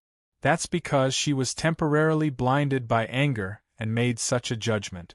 I know that you have clearly realized that there is no special relationship between you two, but you still don't want the human who betrayed you to die. You are soft-hearted because the other party is a human like you. It is the instinct of all creatures to feel sorry for the death of their kind. Normal humans will feel sad about the death of their own kind. If they can help the other party, they will not hesitate to help, and when they want to kill the other party, they will instinctively feel reluctant. Your reaction can only show that you are still a clean and kind human, and you have not yet felt indifferent to the death of your own kind. But it's strange, why do humans use the phrase, "The fox grieves for the death of their own kind," to describe feeling sad about the death of their own kind? When I first heard Staya say this, I thought it was saying that the fox knows that the rabbits are all dead, so it feels sad about the coming days of starvation, Jilin wondered. Then why do so many humans die from killing each other? Bane ignored Jilin's ridicule of human rhetoric. He was not deeply involved in this area. But he was interested in Jilin's words. He had never killed anyone before, but he had seen many. He did not understand, how could those people kill others so cleanly and without hesitation? Aisha was the same. We did not suffer any heavy losses. At most Aisha felt that her intelligence was insulted, and she was frightened, so why did she have to kill everyone? That is because humans are also very cruel creatures. There are many creatures in this world that are smarter than humans, but they are not more complicated than humans. If you were to label the qualities of humans by color, kindness would be white, evil would be black, justice would be gold, and selfishness would be gray. Other creatures would at most be a combination of 2 or 3 colors. Humans, on the other hand, would probably be a chaotic existence of many colors. If you were to look closely, you would discover that they could be colorful as well. As such creatures, of course, you would feel that it was natural for them to hurt their own kind, but it shouldn't be strange for them to kill each other. But when I think about how there are billions of such complicated creatures on this continent, I actually feel a chill down my spine, Jilin said. Bane was silent. Jilin's words reminded him of the rainbow he saw in the village. At first glance, there were only 4 or 5 colors. Only by looking closely could one see the 7 colors clearly. Are humans really so complicated? Is it really harder to recognize a person's color than to see a rainbow? Every time he talked to Jilin, Bane would feel a great impact, all right, seeing that you are so kind and naive, and that you are a rare species. I promise you, as long as that human girl is captured, I will not hurt her. When the time comes, it will be up to you, okay? Jilin saw that Bane was still a little depressed, so he finally revealed his bottom line. Bane was speechless. Why did it feel like he was mocking him? But he didn't refute because he already got what he wanted the most, which was Jilin's promise. Staya didn't create an opportunity for him in vain, and Aisha didn't give in vain. All of them knew that if Bane and Jilin were alone together, this would definitely be the end result. Aisha wanted to vent her anger, but she never explicitly said that she wanted to kill Gina in front of Jilin. Only Jilin thought that it would be troublesome, so he had this idea. Just kill her directly, was also Jilin's suggestion. Under the tacit cooperation of the three of them, Jilin gave in, but it was only to the point of surrender your gun and don't kill. Hopefully, Gina would listen to him and surrender obediently. Bane hoped in his heart, but he knew that it might just be wishful thinking. Chapter 29. Snow-Blowing City. My lord, Morag's blade has been successfully obtained. In the magnificent hall, one could tell at a glance that he was an intelligence agent. He was bowing his head and reporting to the man under the lamp the most important matter of the organization at this time. Very good, it seems that things are going well. Duke Lawrence should still not know the true purpose of Morag's blade, otherwise, we would not have succeeded so easily this time. The man did not look back, but was still looking at something with the help of the lamp. It's all thanks to my lord's wisdom and foresight. I thought it was just a casual move. Who would have thought that it would be done so easily? My lord is really able to see the big picture with just one small clue. The intelligence agent expressed his admiration for his lord without any reservation, or it could be said that he was flattering him. Come on, you are not my subordinate. There is no benefit in flattering me like this. In the end, we are all working for the Empire. We are all comrades. What we lack is nothing more than the size of our duties. You don't have to do this in the future. The man stopped the agent's flattering behavior without looking back. My lord is right. The agent's voice this time contained more sincerity, and real admiration and recognition. The whole empire knew that his lord came from a poor family and had no strength or background. With his own strength, he became a minister in just a few decades. He also did not treat his subordinates with any arrogance. Such a person, neither arrogant nor discouraged by victory, was worthy of anyone's respect 2 days later. Is it okay to only take these 20 people? They are all the best of my dwarf race. The dwarf king brought the carefully selected dwarf warriors to the departure gathering place and asked Aisha. These 20 people could be said to be the strongest 20 warriors under his command. None of them was lower than the 8th order, but the dwarf king still had no confidence in his heart. After all, it was Morag. He had inquired about it for many years, but there was no news at all. Who would believe that there was no heavy guard in such a tightly sealed place? If the situation permitted, the dwarf king would definitely send an army directly.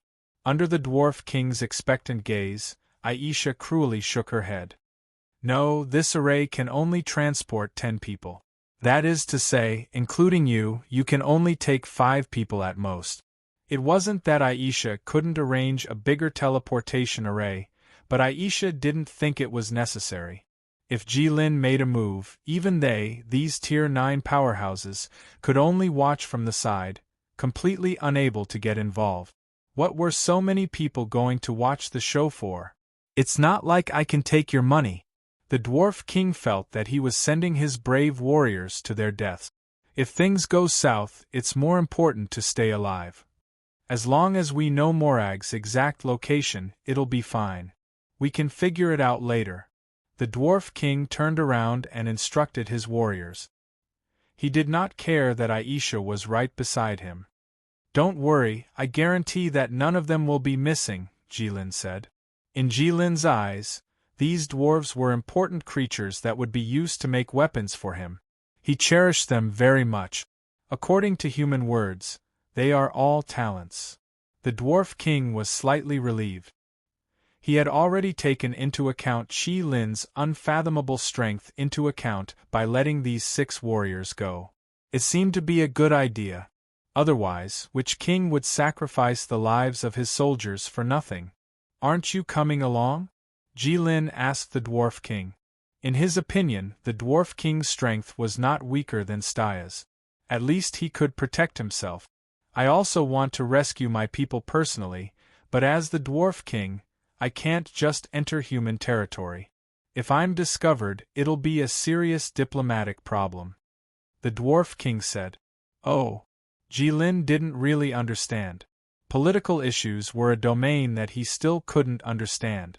Although Stia's words were clear and logical, in his opinion, it was just some childish house games.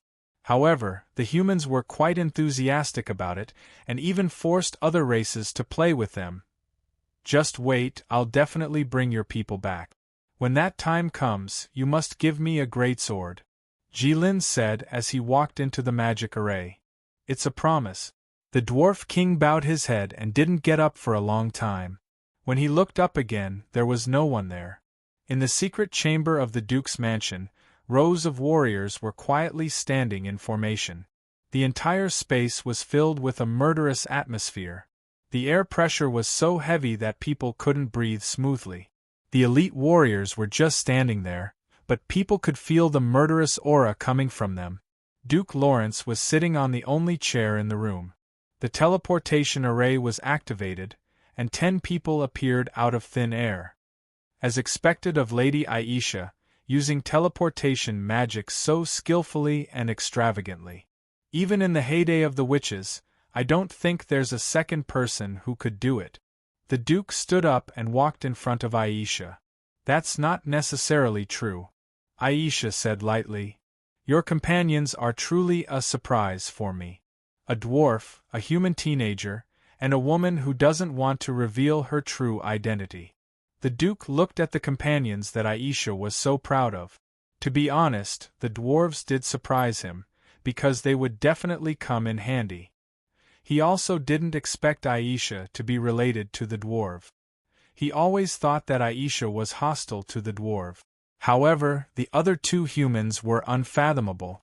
What made the Duke feel the most strange was that the forces in front of him didn't seem to be enough to make Aisha that crazy.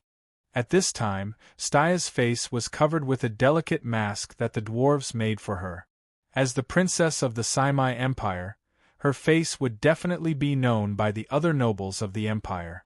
For nobles like the Duke, he might not remember how many illegitimate children he had, but they would definitely remember Stia's appearance from the age of 5 to now. Because she was a saintess, at least before.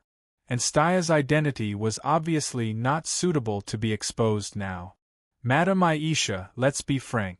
We are only in the same industry, not partners. We can do this together, but we will do our own things. When the time comes, whether we succeed or fail, we will do our best and leave it to fate. No one can blame anyone. Is that okay? The Duke was disappointed with Aisha's strength, so he wanted to draw a line between them so that when Aisha's people failed, he wouldn't be implicated. Being so direct was already considered unsightly for the Duke, but now that they were about to depart, the arrow on the bow had to be shot, and he really didn't have the time to waste on these empty words. Okay. I'm already being very moral by being frank. You just need to bring us to Morag. After that, we don't need the Duke to worry about us. Aisha agreed with a smile. The Duke didn't expect her to be so easygoing. Okay, let's go. The Duke took the lead and walked out of the secret room. He entered a secret passage, and everyone followed. When they walked out of the secret passage, even Bane, who had been wandering around the Duke's mansion for days, didn't know where they were. He turned around and looked at the place they came out from. It was a mausoleum, and there were countless tombstones around. And the tomb they came out from had the words grandfather, Sai Mel on the tombstone. Bane felt uncomfortable when he saw that, and couldn't help but ask, did you guys purposely build a fake tomb in this mausoleum to build a secret passage, or did you really dig up someone's tomb? What do you think? The Duke smiled but didn't answer. Stia looked around and sighed. She gathered holy light in her right hand and waved it towards the sky. The holy light instantly turned into light spots and floated around the mausoleum. It looked like a group of white fireflies. May the deceased rest in peace. Staya put her hands together and said softly with her head lowered. As Staya raised her head, the firefly-like holy light also extinguished. Staya turned around and followed everyone out of the mausoleum. Even though the situation was so tense, no one rushed Staya. Instead, they stood in the distance and quietly watched the scene. Until they saw Staya walking towards them, everyone didn't say a word and continued to walk out of the mausoleum. Silence was the respect and silence of the living towards the deceased, and it was also a silent sigh for the passing of life. However, the deceased had already passed away, and the living were still alive. Only the Duke couldn't help but think, there's someone from the Church of Light in Aisha's team?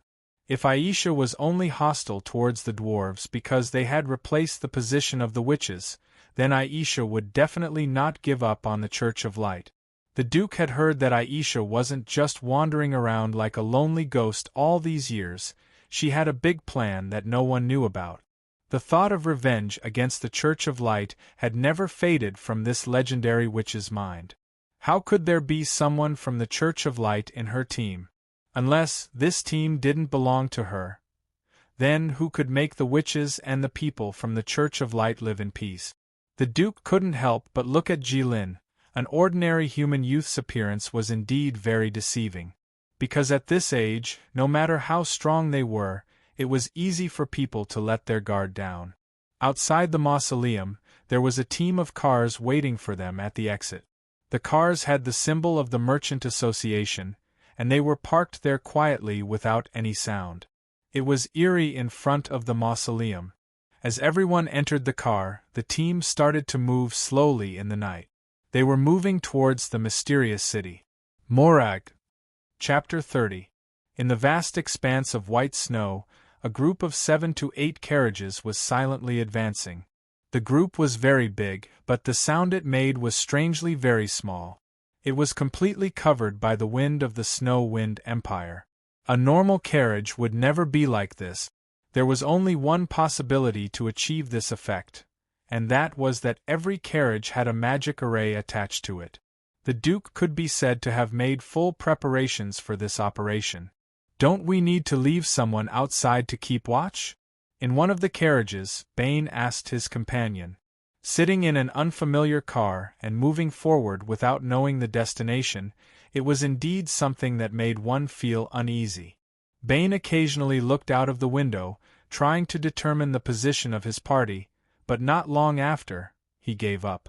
Outside was a vast expanse of white. As far as the eye could see, there were no buildings or signs. He was not a person of the Snow Wind Empire, so he could not determine his position and direction. If he were to walk on this snowy plain by himself, then he would be doomed to get lost and freeze to death in this snowstorm. No need. Jilin was always so confident. Jilin leaned on the carriage, holding a huge piece of meat in his hand, one bite after another. When he spoke to Bane, he still could not speak clearly. It seemed that after coming out from the dwarves, Jilin had been eating something. Bane thought, from the time he got on the carriage until now, the things that Jilin ate could probably fill 2 people to death, but his stomach did not bulge at all. "Do you eat?" "I don't know what kind of meat it is, but it's delicious." Jilin saw that Bane had been looking at him, so he tore the meat in his hand into 2 pieces, and handed the unbitten side to Bane. Bane hurriedly shook his head. He looked at Jilin eating, and he was a little disgusted. "We don't have the ability to identify the direction in the snowfield, so it's useless to look," Aisha said. "Then why are you so steady?" Bane asked. The 4 of them were naturally in the same carriage. Aisha had been sitting there motionlessly, and this was the first sentence she said after getting into the car. Staya didn't seem to be in a good mood when she came out of the cemetery.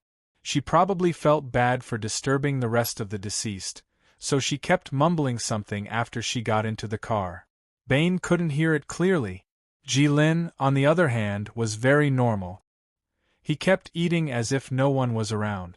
Only Bane himself was restless, glancing around from time to time. "Of course, because we all have the confidence to walk out of the snowfield," Aisha said. Bane thought it made sense. With Aisha's teleportation circle, even if the Duke left him in the snowfield or took him somewhere else, he wouldn't have to worry about not being able to escape. They were sitting comfortably in the carriage, but the dwarf brothers who came with them weren't as relaxed. There were a total of 6 of them, and one of them stayed in the carriage the whole time. The other 5 would run out of the carriage from time to time and catch up with them after a while. It was very tiring. They didn't forget the important task entrusted to them by the Dwarf King. The main purpose of this trip was to find the location of Lager the Devil. Bane was influenced by the other 3's attitude. Plus, the surrounding scenery was really boring. Looking at Jilin, who was sleeping after eating his fill, he gradually felt tired. He couldn't help but lean his head against the carriage. When he closed his eyes, he thought, "I'll just close my eyes and rest for a while." After some time, the Duke came to Jilin's carriage and knocked on it lightly. "Lady Aisha, from here on out we'll have to walk." "Okay." Aisha agreed. Then, Aisha looked at Jilin, who was sleeping soundly. She hesitated whether to wake him up or not. Aisha knew that dragons who were woken up would be very irritable.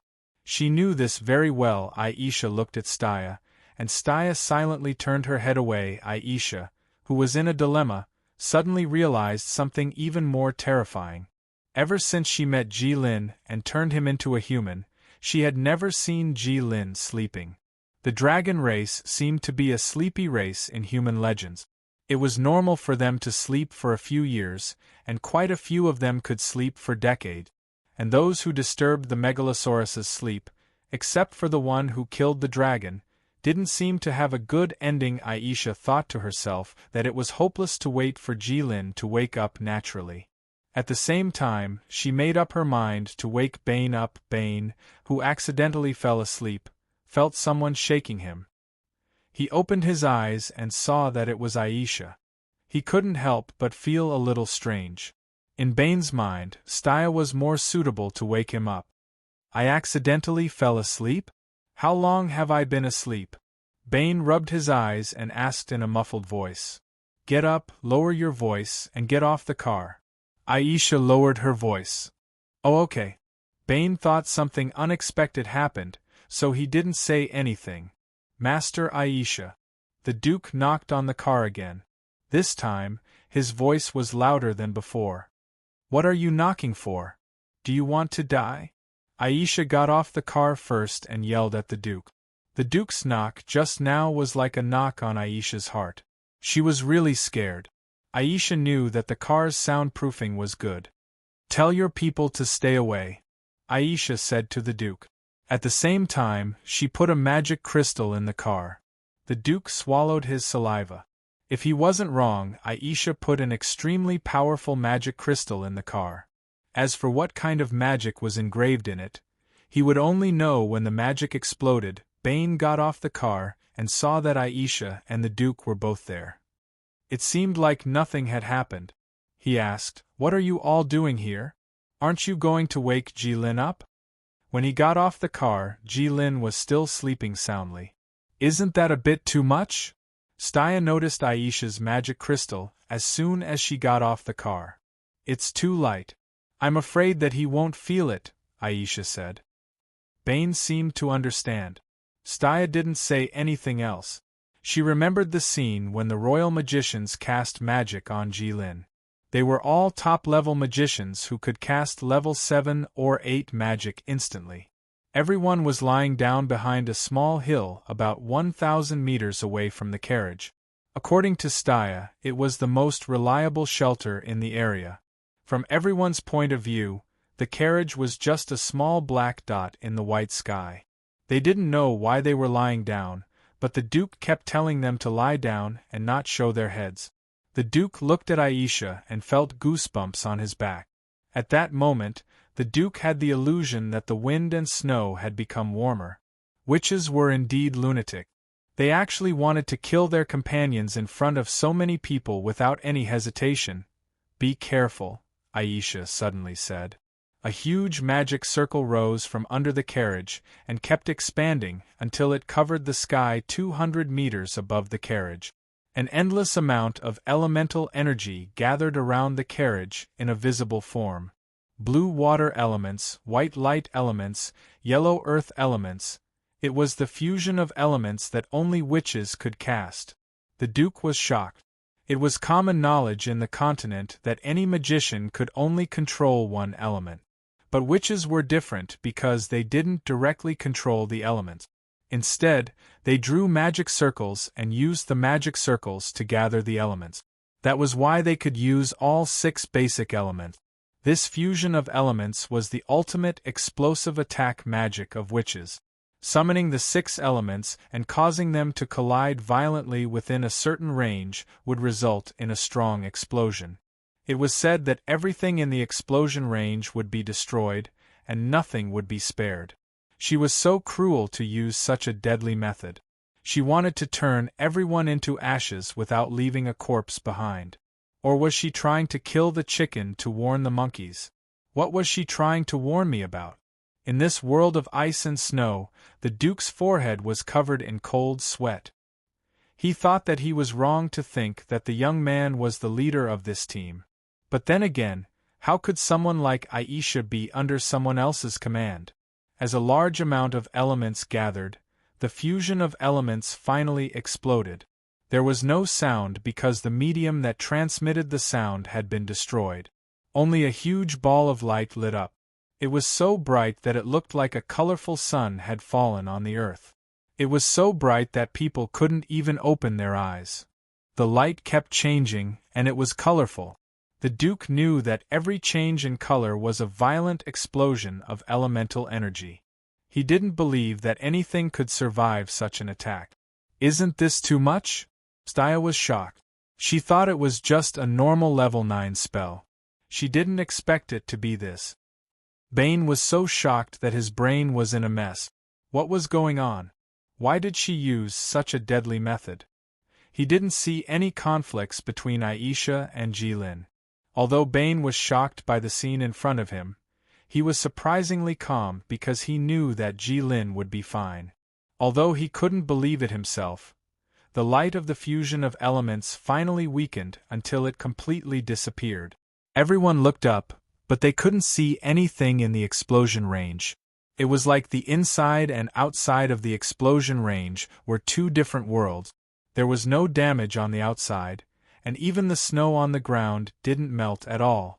However, there was nothing inside, and not even light existed. That was because the light elements in the area had been completely destroyed. They could only wait for the light elements from the outside to fill in again. Chapter 31. Everyone looked at the space in silence. It was a strange scene of nothingness. The surrounding colors started to dye the space. That was the element reclaiming its territory. It was like a drop of ink in water. It slowly spread out in the water and finally dyed the water into its own color. The space slowly returned to normal. The ground returned to its original yellow color. The snow on the ground was no longer there. Suddenly, a golden light pillar appeared in the middle of the space.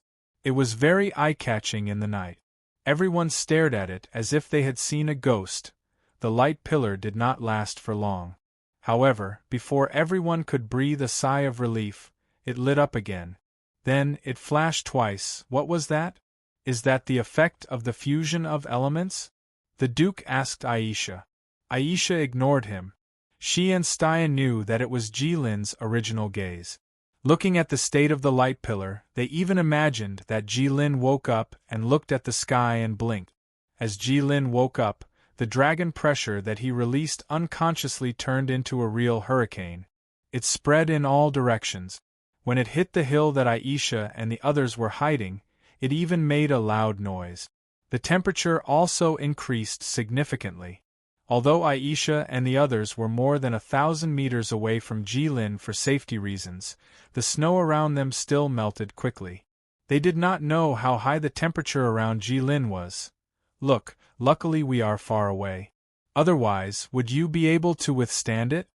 Aisha said to Bane with an "I saved your life" expression. Bane did not say anything. He admitted that he might not be able to withstand it. However, more importantly, He had never seen Aisha's smile so stiff. "Yo, good morning." No one knew how Jilin got to the top of the hill.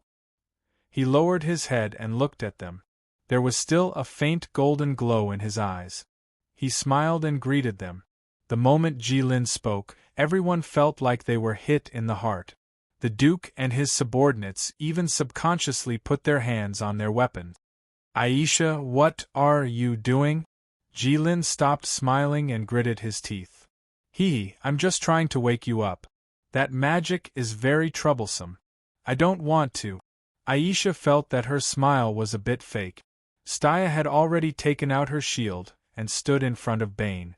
It was not to block Jilin, but to block the aftershock of Jilin's attack on Aisha. Jilin looked at Aisha for a long time. Aisha was still laughing at first, but cold sweat started appearing on her forehead. "Don't use this next time, it hurts a little." Contrary to everyone's expectations, Jilin actually lightly brushed it off. "What a good-tempered person," Bane said sincerely. He felt that if he was hit by magic while he was sleeping, he would be angry too. But look at Jilin, he didn't say anything. It was as if nothing happened. This was the demeanor of a strong person.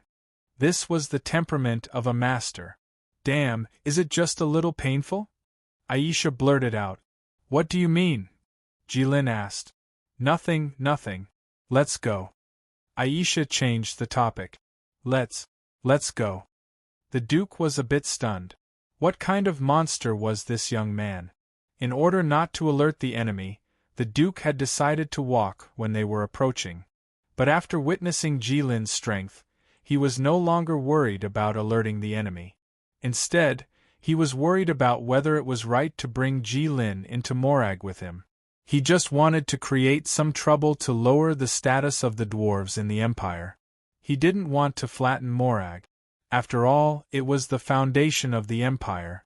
Luckily, Aisha was only looking for someone to take revenge. "It shouldn't cause too much of a commotion, you're too risky." Staya saw that everyone was hiding far away from them, so she whispered to Aisha. "Why?" Aisha said. "Don't think that I can't tell. You just want to see the effect of your full power attack on Jilin." Staya said. "Nonsense, you don't want to?" Aisha didn't feel guilty at all. She even confidently asked. Staya was silent. Of course she wanted to. But as a knight, she never focused on attacking. That day in the Dwarf Kingdom, the charge she used on Jilin was almost her full power attack. "Come here." The Duke casually summoned a subordinate. "Sir, go back immediately and tell His Majesty that Aisha came to the Snow Wind Empire. At the same time, tell His Majesty that there's a very strong person among Aisha's companions. Even elemental fusion can't hurt him at all. Just in case, His Majesty can deal with it early. This is urgent," the Duke said softly. The Duke originally wanted to go to Morag to create some chaos. He wanted to take advantage of the chaos to cause some destruction and kill a few dwarves. Finally, he wanted to spread the news and then he could slightly guide the discussion. At that time, it would be a major diplomatic incident. It would cause the dwarves to be estranged from the Wind Moon Empire. But to the Empire, this was nothing. After so many years, the Empire could already independently research the technology of the Gods' era. It was just that Jilin's strength made the Duke feel a huge threat. Jilin's strength was beyond the Duke's understanding. He hoped that he would really do what Aisha said and just find someone to take revenge. Otherwise, if Jilin lost control, the losses would be unimaginable. In the face of such a major threat, the Duke wisely gave up his original plan and stood on the side of his country. It was related to the foundation of the country. The status of the dwarves and his right to speak in the Empire were not important. "Yes, my lord," the subordinate replied. Then, his figure flashed and disappeared from the spot. Jilin's eyes narrowed slightly. It was not because of the Duke's arrangement. After everyone saw his strength, they were all discussing with each other in various hidden ways. But it couldn't escape Jilin's ears. Jilin could hear it, but he didn't care. It was just like how humans wouldn't care about the thoughts of ants and all the schemes that ants thought were meaningless. What Jilin cared about was what Staya said. He knew that Aisha had wanted to do this to him for a long time. It should be after he said that he wouldn't kill her, she had this idea. Maybe this was what humans always said when you give her an inch and she wants a mile. It was just that Aisha was the most special in Jilin's eyes. Because she gave him a human body. This was really interesting. From a human's point of view, this world was really big and exciting. This gave Jilin a completely different experience. For this, he was willing to fulfill Aisha's little wish. He deliberately didn't dodge that magic. Dragons loved to sleep, but they weren't pigs. How could he not notice such a violent magic? Lady Aisha, Morag is in front. Let's separate here. What do you think? After walking silently for a few hours in the wind and snow, the Duke who had been walking in front of the group stopped and asked. Aisha raised her head. As expected, there was a huge castle in front of them. The huge black castle itself violated all the aesthetics of humans. It was crooked and stood in the ice and snow. No matter how you looked at it, it was very eye-catching. Which one is it? Aisha asked. Because in front of her, there were a total of 3 castles that looked exactly the same, none of them. The real Morag is behind these 3 castles. It's a building from the era of the gods. I don't know how it was buried underground. Only a small part of it is above ground. These 3 castles were built by the Empire to guard the place. It's called the Divine Fortress. The Duke said. Yes. I understand. If that's the case, then let's go our separate ways according to the plan. Aisha nodded. Jilin purposely looked at the Duke. He knew that the Duke's decision was to stand on the Empire's side. He was very cautious of him. This made Jilin feel strange. With the Duke's current position, he shouldn't be telling them the real location of Morag so honestly. If the Duke said that the castle in front of them was Morag, Jilin would feel that it was normal. As expected, no human was in existence that could be easily understood. The Duke obviously wanted to tell Jilin that these 3 castles were Morag. But he knew that Aisha was a very smart person and wouldn't believe such a childish lie. Then I'll go first. Good luck. The Duke said goodbye to Aisha and quickly led the group towards Morag. That look from Jilin just now made him a little nervous. Also, he had to quickly go to Morag and remind the people there to not provoke this monster. The Duke thought to himself, whoever they want, I'll give it to them. I'll just treat it as a sacrifice for the Empire. Compared to the foundation of the Empire, a person's life was insignificant. Just like how he didn't hesitate to give up his original goal for the Empire, that person should also give up their life for the Empire. This was what humans called righteousness. Chapter 32. On a vast and uninhabited snowy plain, 3 huge black fortresses stood abruptly. There were no roads around them, and no lights could be seen from outside the fortresses. They didn't look like human buildings, but more like 3 giant god soldiers that descended from the sky. Day after day, they looked into the distance and firmly guarded the important things behind them. What was strange was that these 3 huge warriors seemed to be taking a nap today, and ignored the group of outsiders beneath their feet. Jilin and the others walked along the base of the castle wall. Why do I feel like this wall will fall down at any time, or a lot of people will rush out from inside and surround us? Bane said. As a professional thief, Bane felt that when you enter someone else's territory without permission, you should be sneaky and tiptoe, and not like now, walking forward as if there was no one around, no matter how strong you were. Therefore, Bane felt that following Jilin to do this kind of thing was very awkward from head to toe. It was simply an insult to the thief profession, and he was ashamed to face his ancestors. Whether the wall falls down or people surround us, we don't have to be afraid. Jilin said. That's not what I meant. Shouldn't we be more sneaky to show respect to the owner? Like we're walking in our own home, okay? Bane expressed strong dissatisfaction with these people's unprofessional behavior. Ah? The thief profession has a long history, even I have heard my father talk about it when I was young. But, when thieves steal, they still have to maintain respect for the owner. This is something I have never heard of. Explain in detail, how do you respect others while stealing? Jilin said seriously. Was it because this person was in such a strange place that he would act like he cared so much about it? Bane said in his heart. First of all, if you do your work carefully, you can be highly focused and not leave any obvious clues, so naturally, you can show your superb skills. Bane could only insist. And then? Jilin said. Aisha was shocked.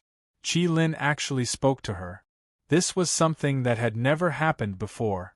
He would always listen to others when they were talking and wait for them to finish before deciding whether to talk to them or not. This was not because he was cold, but because he had no interest in most things. Let's put it this way, if someone loses something, and the thief is just a small thief, the owner will feel that it was caused by his own carelessness, and will be very regretful. But if it is a very skilled thief, the owner will think that it is because the thief's skills are too good, and he can only admit defeat. That is to say, even if you steal, you have to steal until the thief is convinced. Bane said. That makes sense. Jilin looked pensive as if he had just learned something new. So you really are a thief, Aisha said. The thief that Aisha was referring to wasn't the thief class, but the more traditional one. When they were in the Duke's mansion, Aisha had her suspicions. Bane's movements were indeed not like a normal thief's. My master said that our sect absorbs new things on the basis of tradition. This is called keeping pace with the times. This way we won't be eliminated. Also, my master also said that it is not a burden to have more skills in the martial arts world. Bane said. You are lying to yourselves, twisting words and forcing logic. I remember that you are quite popular in your village, aren't you? You don't seem like a thief. Staya was a bit annoyed when she heard this. Clearly, Bane was saying good things, but he didn't use the right words. Rabbits don't eat the grass near their burrows, this is the rule. Bane said. You have rules. Staya said. Even thieves have rules. Nonsense. Outside of Morag. Lord Duke, I don't know why you are in such a hurry this time, what is it? A dwarf stood in front of the Duke and asked strangely. The Duke didn't bring many followers, and he looked a bit embarrassed. What was even stranger was that when he entered Morag, he removed all the guards along the way. This was indeed a bit strange. Ambassador Rocksteel, I won't beat around the bush with you. I didn't want to see you this time, but something happened, so I had to do this. The Duke said. Oh? What made the Duke go against your original intentions? Ambassador Rocksteel was a bit curious. I don't have time to explain. I know that no matter who stole my things, they will eventually bring them here, and Ambassador Rocksteel, you will definitely know who it is. I don't care what you want, as long as you tell me who it is and where it is. The Duke said. Ambassador Rocksteel didn't think that the Duke would be so direct without beating around the bush. This made him a bit unprepared. I didn't ask them to steal it, they are not my people, I have no right to tell you. Ambassador Rocksteel decided to be direct, and said it himself. This matter concerns the survival of the Empire, tell me, who is it? Where is it? The Duke stared at Rocksteel and said in a deep voice. His expression was as fierce as a lion about to bite someone. Impossible. Ambassador Rocksteel said lightly, but it was this kind of indifferent tone that gave people a feeling of firmness. Rocksteel thought to himself, do you think I'm scared? You just lost something and it concerns the survival of the Empire? I don't really care, I'm not a person of the Snow Wind Empire. Moreover, how could Rocksteel hand over his meritorious subjects just because of the Duke's words? Although they weren't his people. But in this way, how would he convince the people in the future? Who would be willing to work for him? Even if Morag is destroyed, you won't hesitate? The Duke said. What? Who can destroy Morag? What kind of joke is this? Do you know that for so many years, we have always been wandering around the periphery of the city, unable to get close to the core area?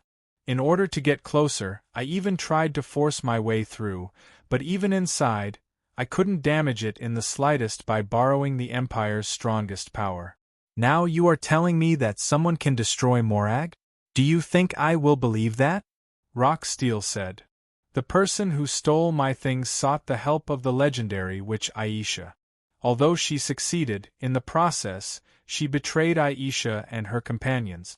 Now Aisha brought a group of people here to find someone to take revenge. The Duke knew that he had to sacrifice some precious time to explain it clearly. So what? We have set up 8 fortresses around Morag. With this kind of powerful force, even if an army from another empire comes, they will not be able to return. Why would I care about a legendary witch? Rocksteel even thought it was a little ridiculous.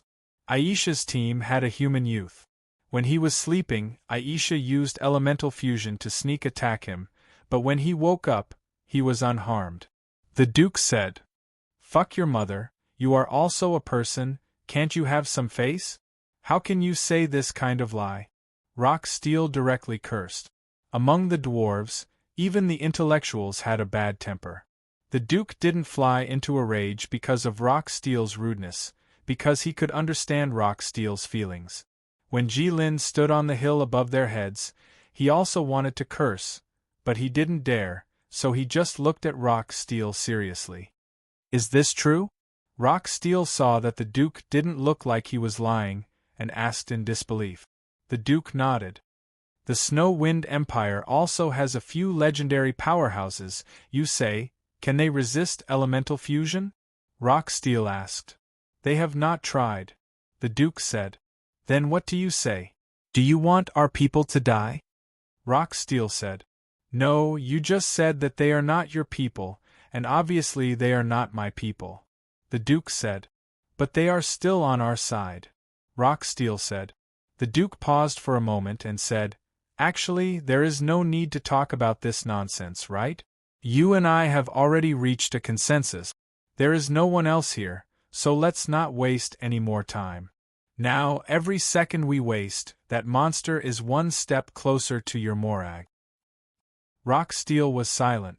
Because the Duke was right, they had already reached a consensus. "Tell me, that person is now in Morag," the Duke said. Ambassador Rocksteel looked up at the Duke and nodded. Chapter 33. Morag. It's strange. There should be many people here, but we haven't seen anyone after so long. Staya was puzzled. They had already passed through the fortress god weapons range, and continued to move forward. They could already see the legendary city from afar. Indeed, just as the Duke said, they could only see a pointy roof-like thing standing alone outside the land. Its size had already surpassed most of the towers built by humans. It was hard to imagine how huge this building was. How magnificent was the era of gods. How magnificent was the battle between the humans and the gods that ruined all of this. However, Staya was obviously not talking about the huge roof, but the small houses built by humans in front of them. They sat between the fortress god weapon and Morag, scattered like stars in the sky. This should be the living and research facilities for the guards and researchers. They had already entered the enemy's nest, but they hadn't seen anyone. Well said. Jilin smiled at Staya, took a few steps forward, took a deep breath, and shouted, "Where is everyone? Is anyone here? Come out." Even Aisha lowered her head and covered her forehead, thinking that it was too much. As for Bane, he had already made up his mind. If someone came later, he would definitely not say that he was with them. What would happen if this spread out? Wouldn't his former colleagues have to change professions and become bandits? That would be really embarrassing. Who didn't know that thieves always looked down on bandits, thinking that they were too rough and didn't have any skills? Wind Moon City, Palace. Your Majesty, there is an urgent report. A guard rushed into His Majesty's bedroom, knelt down and said. It was already late at night, and the Iron Blood King was already asleep. He didn't say anything when he was suddenly disturbed by his subordinate. He just sat up from the bed silently, calmed himself down, and said, "Give it to me." He didn't ask, "What is it? Can't you tell me tomorrow? Why did you have to disturb my sleep?" or something like that. The guard immediately presented the urgent report to His Majesty. He was obviously very familiar with the Iron Blood King's personality. "Call the Chief Secretary," the Iron Blood King said after reading the urgent report for a while. Yes. Even though it was already late at night, Grand Secretary Bello still quickly appeared before the Emperor. "Your Majesty." The Grand Secretary knelt down to greet the Iron Blood King. "Get up." "Thank you, Your Majesty." "Look." The Iron Blood King walked in front of Bello and stuffed the urgent report into his hand. "Your Majesty, could this be the Red Calamity mentioned by the Saimai Empire?" The Grand Secretary's voice trembled slightly. "It should be," the Iron Blood King said. From the contents of the urgent report, Aisha's group of powerful youths could easily be linked to the Megalosaurus mentioned by the Saimai Empire. However, only His Majesty and the Prime Minister knew about the Red Disaster incident in the entire empire. His Majesty and the Prime Minister were the only ones who knew about the Red Disaster incident. His Majesty and the Prime Minister were all kept in the sacred city to prepare for the future war. Even His Majesty was sent back by the Middle Empire. Morag is related to the foundation of the empire. We can't afford to lose it. The Prime Minister first imagined the worst possible outcome to confirm what was most important. "That's right." The Iron Blood King agreed. "Then should we immediately light the beacon? Seek help from other countries?" the Prime Minister suggested. "There's no time." The Iron Blood King said. "Your Majesty is right. After all, distant water cannot quench a present thirst. Your humble servant has lost his composure. Then mobilize the nearby army and swear to protect Morag with our lives." The Prime Minister said. "It's no use." The Iron Blood King said. "Your Majesty, our soldiers are all brave. With the addition of the fortress's divine weapons, I believe that even if we can't kill the Megalosaurus, we can still protect Morag." The Prime Minister said. "That's too much of a loss." The Iron Blood King said. "Then, Your Majesty, what should we do?" the Prime Minister asked. He knew that since His Majesty had rejected him so decisively, he must have already made up his mind. "Legend." The Iron Blood King said. "Your Majesty wants to send a legend?" the Prime Minister said. "Yes. But from the Duke's description, even a legend might not be able to defeat the Red Disaster." The Prime Minister said. "Cities. Your Majesty wants to send a moving city at the same time as a legend." The Prime Minister was a bit uncertain. "2. Understood. Your humble servant will do it right away." "Yes, be careful." The Prime Minister bowed to the Emperor and quickly left the palace. Contacting a legend and getting them to move 2 moving cities wasn't an easy task. "Let my Snow-Wind Empire test your limits for the humans," the Iron Blood King thought to himself. The palace guards saw the Prime Minister as a celestial being. They felt that it wasn't unreasonable for him to be able to reach his current position from a poor scholar. To be able to communicate so smoothly with His Majesty and quickly figure out His Majesty's intentions, he was definitely the best candidate for the Snow-Wind Empire. Because His Majesty only spoke a bit more to the other emperors, Morag. "You're the one who stole my Morag's blade? What's your name?" The Duke looked at the girl in front of him and asked awkwardly. "Duke, my name is Kina. As for the Morag's blade, I've never heard of it," Kina said. Kina's heart was also very strange. Logically speaking, no matter how things developed, it shouldn't be her and the Duke confronting each other. This didn't conform to the unspoken rules when the big shots confronted each other. But no matter what, she couldn't admit to this. "Actually, you don't have to lie to me. Because I don't want to pursue this matter. You should know that now that you're standing in front of me, it means that things are very clear. It doesn't matter if you admit it or not. I'm not looking for you because of that thing. I don't even know what use that thing has. To me, it's only my grandfather's relic. In my house, my grandfather's relic is everywhere. So, I'm actually not angry at you. On the contrary, I admire you a bit. To be able to deceive Aisha, in my memory, I don't know who else could do it other than you. The Duke said. Kina was a bit confused. She didn't understand what the Duke was trying to do. But as far as I know, there are a lot of people who are better and smarter than you. They also don't dare to deceive Aisha because Aisha is a very vengeful person. She'll do anything to get revenge. Now that you've angered her, and she's brought a monster to find you. She's not far from us. I think she'll be here in the time it takes to talk. Ambassador Yen Gang and I agree that we don't have the ability to protect you. The Duke looked at Kina. Hee, you mean that I should surrender myself and walk to Aisha to be dealt with by her? Kina was so angry that she laughed. We can also send you there. I promise if you can come back alive, I'll let bygones be bygones. The Empire will also give you a great merit. The Duke said. I'm also doing things for the Empire by deceiving Aisha. Since when would the Empire hand over its own people to the enemy? What about the Empire's reputation? Kina said. It's different this time. The Empire can't fight against the enemy this time. Handing you over is the wisest choice.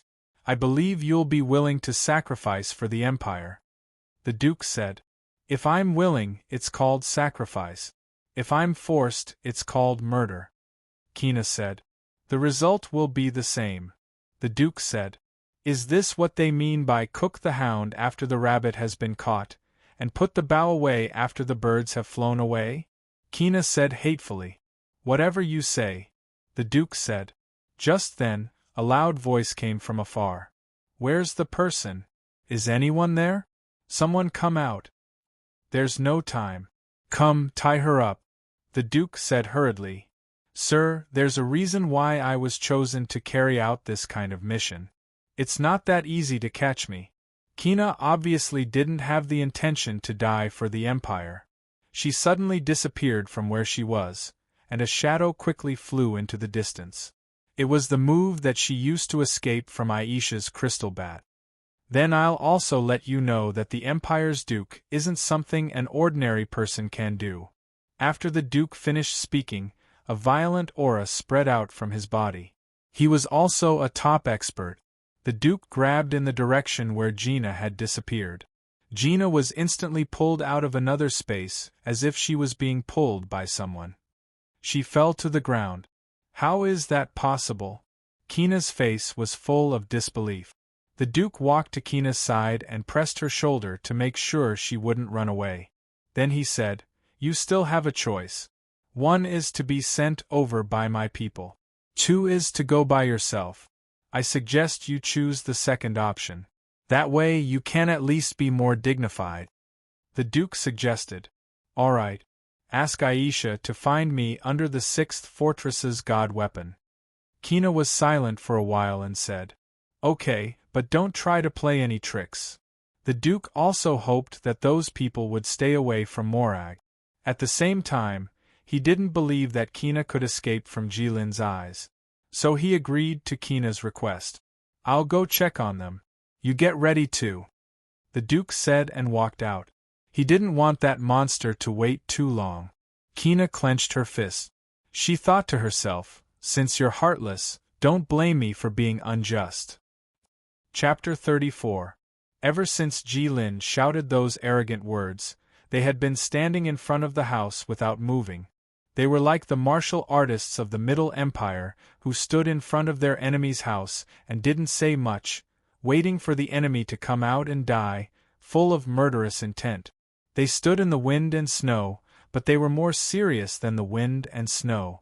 They really had the temperament, the aura, everything. At least, that was what Jilin thought.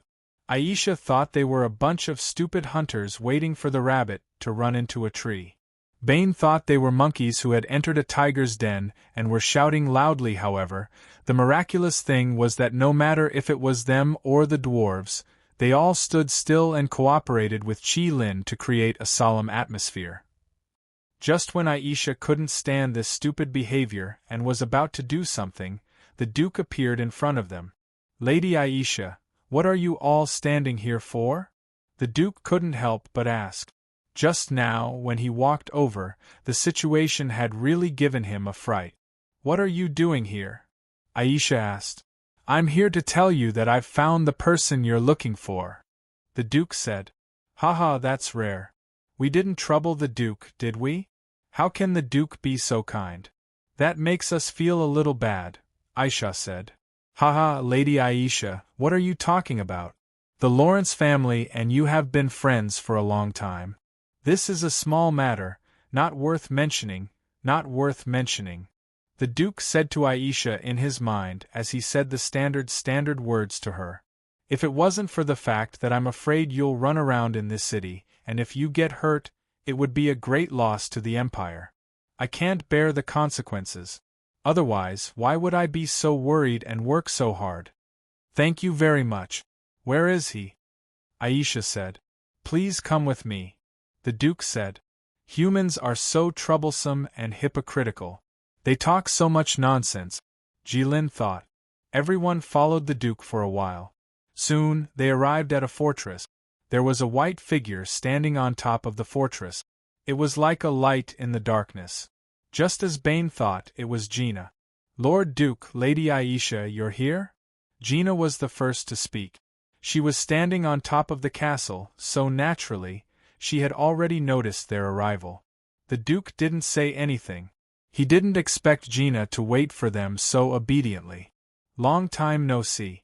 You really left a deep impression on me the last time we met," Aisha said. "Lady Aisha, you flatter me. You are the one who is truly amazing. You can actually make the Empire give away their own people." Gina was on the island. "Cut the crap. We witches are not cruel people. You can choose for yourself. Do you want to be an old granny, a frog, or some other green-skinned monster?" Aisha said. The last two sounds about the same, everyone thought. "Lady Aisha, do you really think that I am waiting for my death by waiting for you here?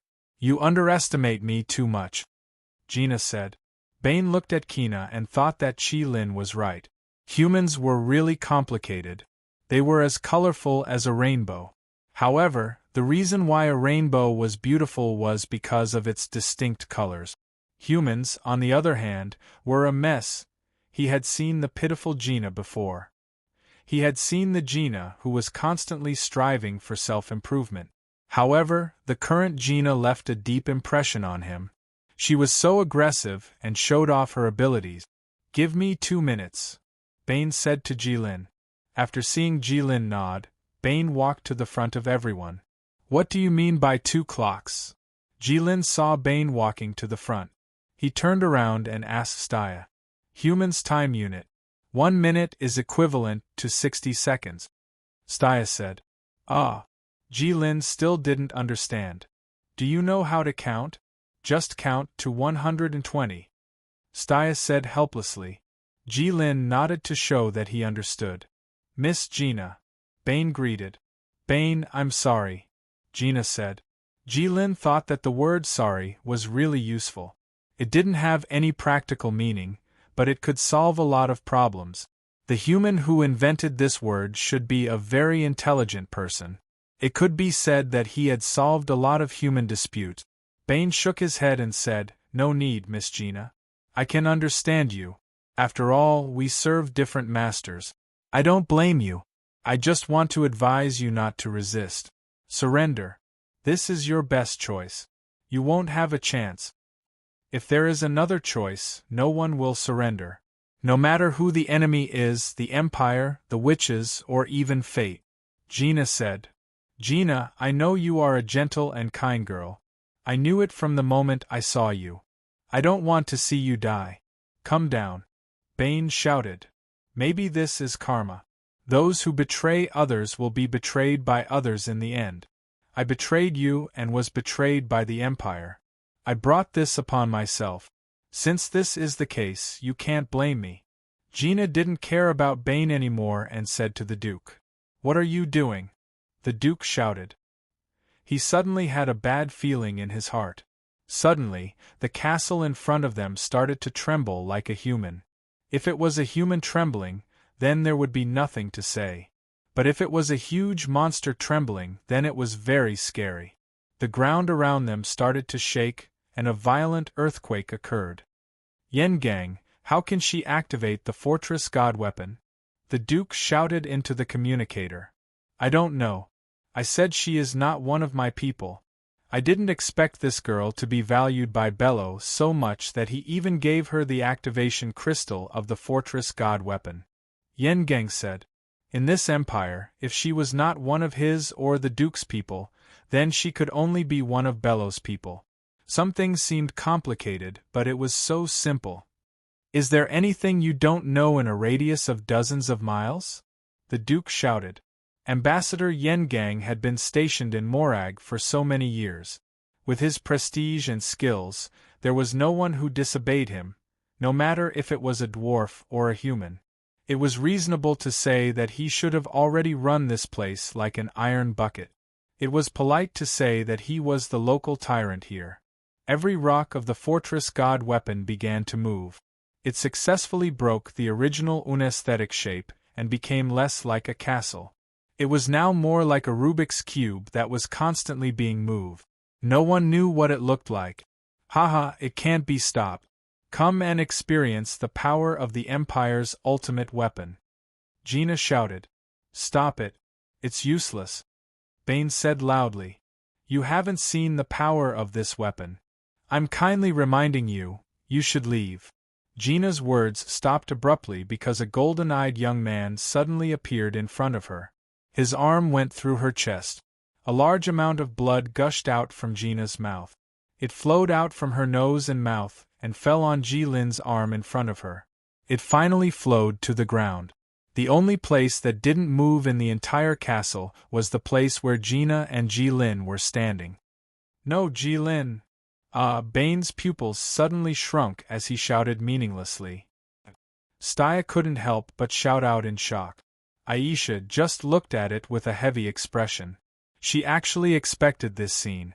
She even experienced it herself. Cough, cough, cough, cough, cough. Gina choked on her own blood. However, every time she coughed, it was accompanied by intense pain. The word heart-wrenching wasn't just an adjective for Gina. She couldn't help but extend her arm and wanted to support Jilin. However, Jilin saw her action and quickly retracted his arm and took 2 steps back. Gina, who lost her support, instantly fell to the ground and laid in a pool of blood. Jilin looked at her and vaporized the blood on his arm. He said, "Just now you said that even in front of fate, you wouldn't just wait for death? You're just a mere human. You really don't know how high the sky is and how thick the earth is. However, I originally wanted to listen to you more. However, I have an agreement with someone. Our race has always valued promises. It's a pity that I can't break my promise. Humans might be fighting against fate for their entire life," Gina said with difficulty. "The way I see it, most humans are just dissatisfied with their current lives and want to change it. Humans always exaggerate things like this. Fate is just like a huge circle. Humans spend their short lives walking on a small part of it. However, they think that they are moving forward in a straight line. That's just an illusion because the circle is too big. It's just like you live on a planet but always think that you are on a huge flat land. Of course, you want to fight against fate. However, the sad thing is that humans will never know whether they are fighting against fate or fate makes you think that you are fighting against fate," Jilin said. Gina looked at the red-haired youth with difficulty. She didn't want to know who he was because she was about to die. She couldn't feel the pain in her chest anymore. Therefore, she didn't want to argue with him. She recovered to her most relaxed state. Naturally, she could see the stars in the sky, so beautiful. Such a bright starry sky, it's really rare. Gina said. The snow-wind empire went through years of wind and snow. Even the sky during the day was hazy. Even the blazing sun was covered by the wind and snow, not to mention the gentle moon and stars. However, when the sacred flame megalosaurus appeared, the wind and snow suddenly stopped. The clouds and mist dissipated and the stars appeared naturally. The starry sky has always been clear and magnificent. It's just that people's eyes are covered by the clouds and rain, so they can't see clearly, Jilin said. He was the sacred megalosaurus, the highest-level divine creature. Could even kill a god. He had always been at the highest level. Naturally, he wasn't afraid of the clouds covering his eyes. However, how could ordinary humans do it? Just by being blinded by a leaf, people couldn't see Mount Tai. Not to mention the starry sky. I really wish I could take a few more glances this beautiful starry sky. It seemed that humans didn't only have the arrogant delusion of fighting against fate and changing the world. They also occasionally had such simple wishes. She actually only thought about such a small matter as looking at the stars before she died. Jilin silently thought as he looked at Gina's corpse. Jilin raised his hand. A ball of flame ignited on Gina's body. In an instant, the corpse turned into green smoke and rose in spirals. Go to the starry sky and slowly look at it.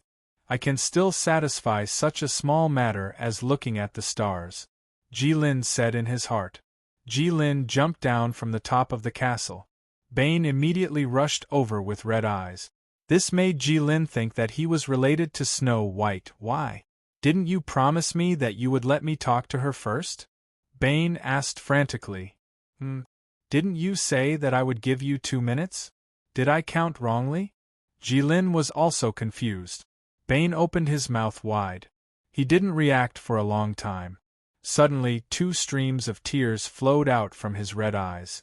He let out a scream that didn't sound like a human. Did I count wrongly? Jilin looked at Staya. Sigh.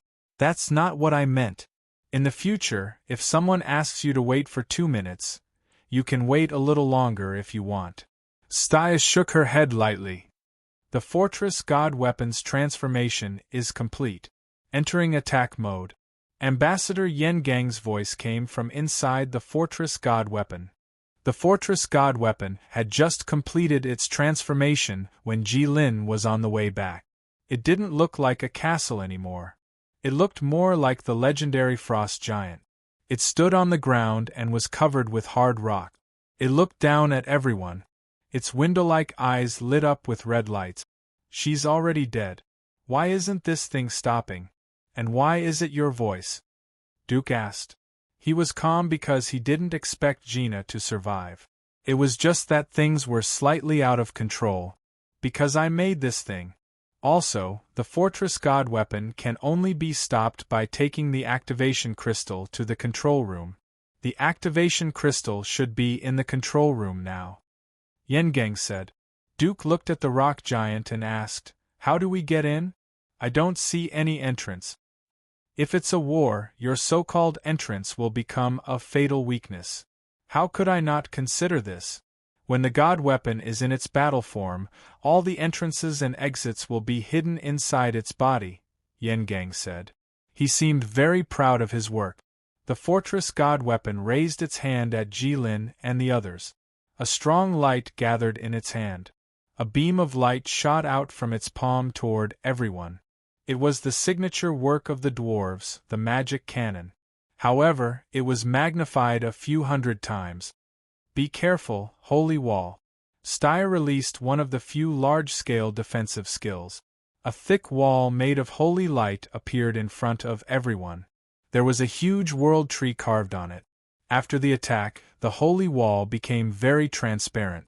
It looked like it would shatter with a light touch. Meteorite. A magic circle opened above the God Weapon. A huge rock came out of it and smashed toward the God Weapon. Giant hammers strike. The dwarves also attacked. At that moment, the giant hammers in their hands became huge. However, they still looked small in front of the God Weapon.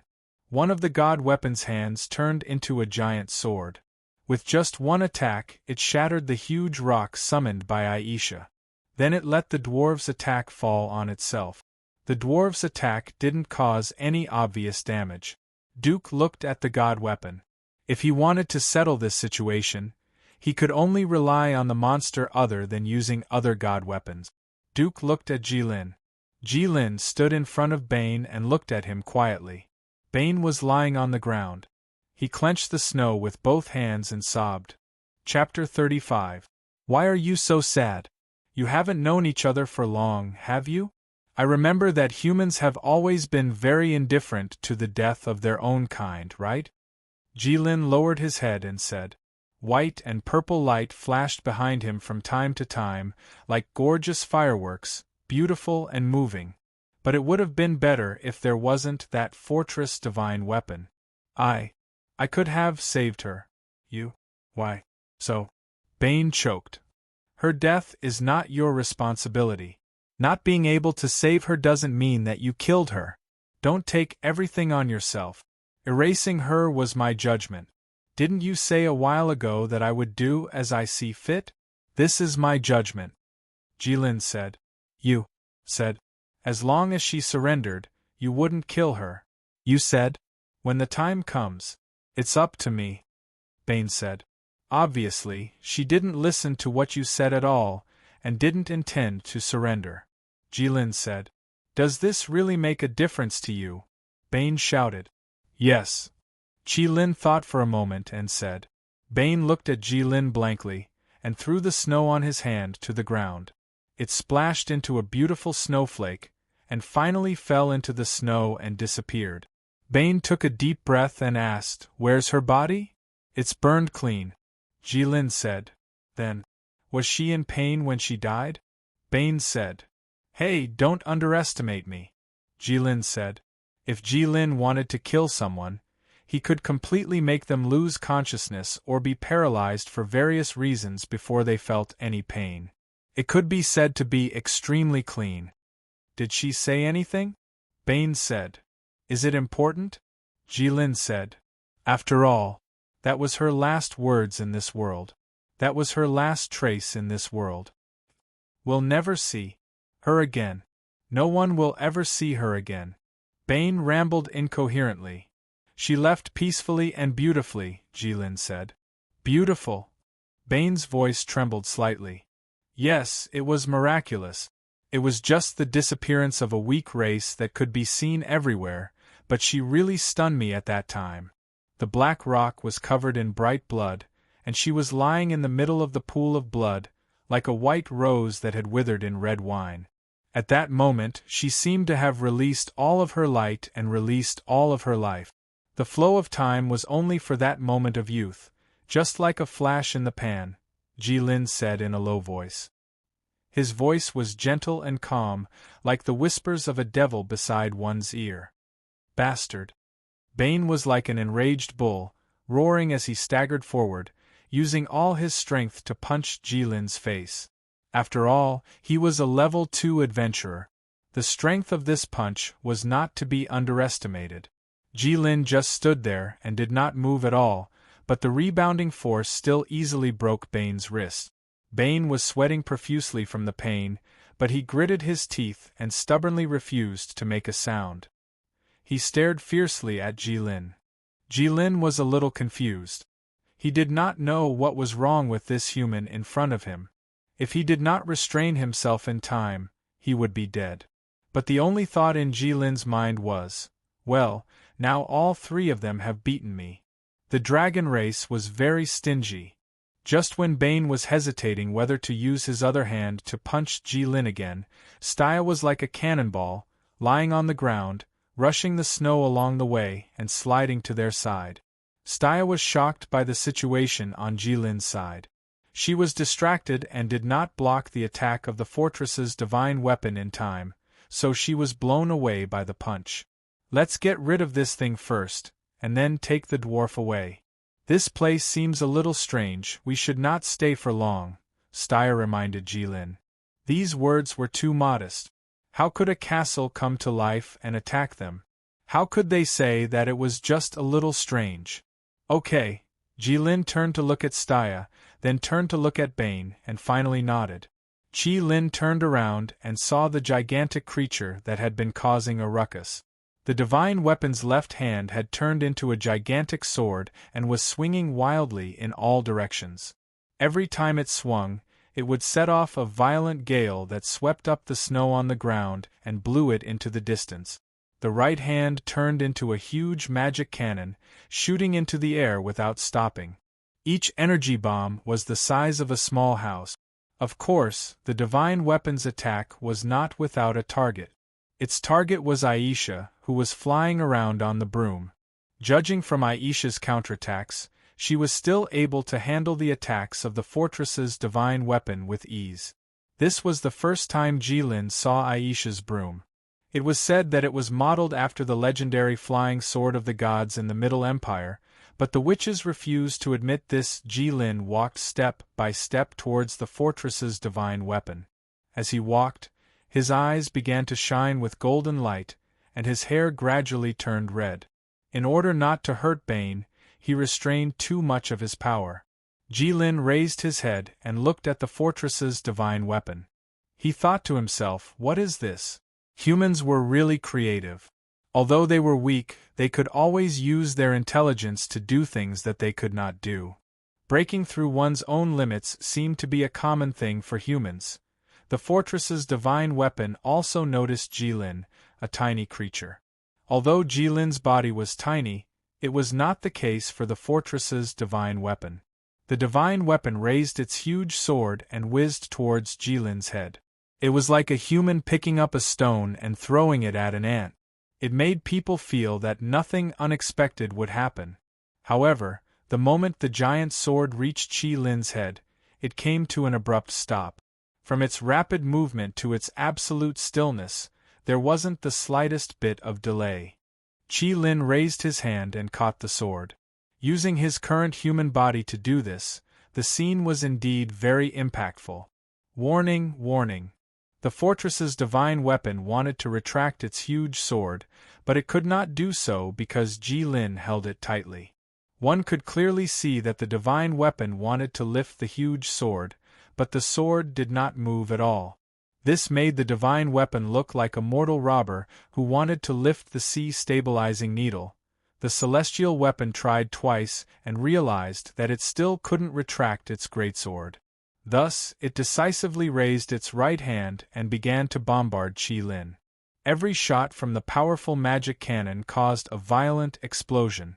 The ground around Jilin quickly turned into deep craters. The snow evaporated, creating a huge fog that blocked everyone's sight. However, the divine weapon continued to bombard the same spot. Left hand cannot be retracted. Give up and change to the ultimate mode. A stiff voice came from inside the divine weapon. With a crack, the huge sword and the divine weapon's entire forearm fell off. At the same time, two huge rock wings extended from the divine weapon's back. The wings released a strong blue light. From afar, it looked like two blue wings of light had grown out of the divine weapon. The divine weapon rose from the ground to the sky. At the same time, its left hand turned into a magic energy cannon and flew around Jilin's position. At the same time, the two magic energy cannons fired continuously, causing the ground to be filled with electric sparks and smoke. However, a voice came from inside the divine weapon. Target not eliminated. Target not eliminated. The huge sword on the ground moved slightly at first. Then, it instantly turned into a black shadow and disappeared. Everyone hurriedly looked for the huge sword, but they could not find it. Except for the divine weapon's search for the target above. The divine weapon turned around at a speed that did not match its huge body. It was as if it was lying flat in the air, facing the sky. It raised the two magic energy cannons and continued to fire.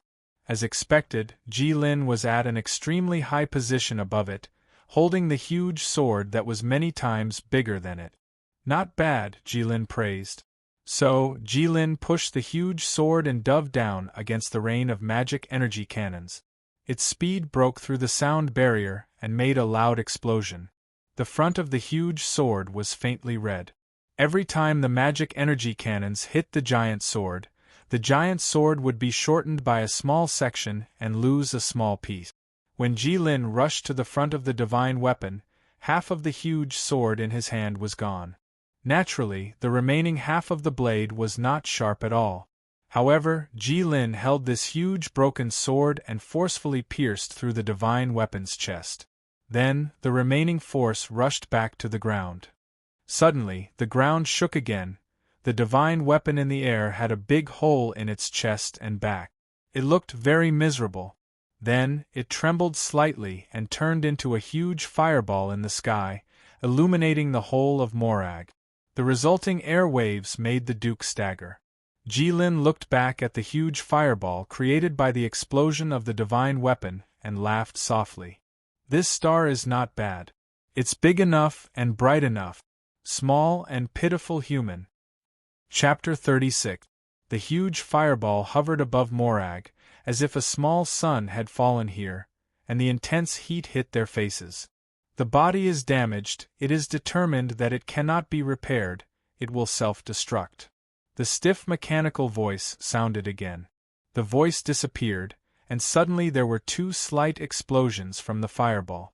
The huge fireball bloomed, and turned into countless small fireballs that fell in all directions. It was as if it had turned into a huge orange firework. Jilin looked at the extremely dazzling firework, and finally turned around and walked towards Bane and the others. His steps were calm and his eyes were emotionless. When Jilin walked in front of everyone, other than Aisha and Staya, the rest of them looked at Jilin as if they were looking at a monster, and they all kept a certain distance from Jilin. As for Bane, he didn't even look at him. Jilin nodded towards Aisha, and the general meaning was, I helped you with the matter, you don't have to be polite, now it's my turn, right? Aisha nodded. Duke, Aisha said. Lady Aisha, you are too polite, if you have anything to say, just say it.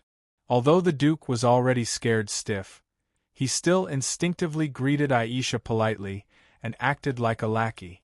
To be honest, we came this time to look for that girl, but we have a more important matter that we need your help with.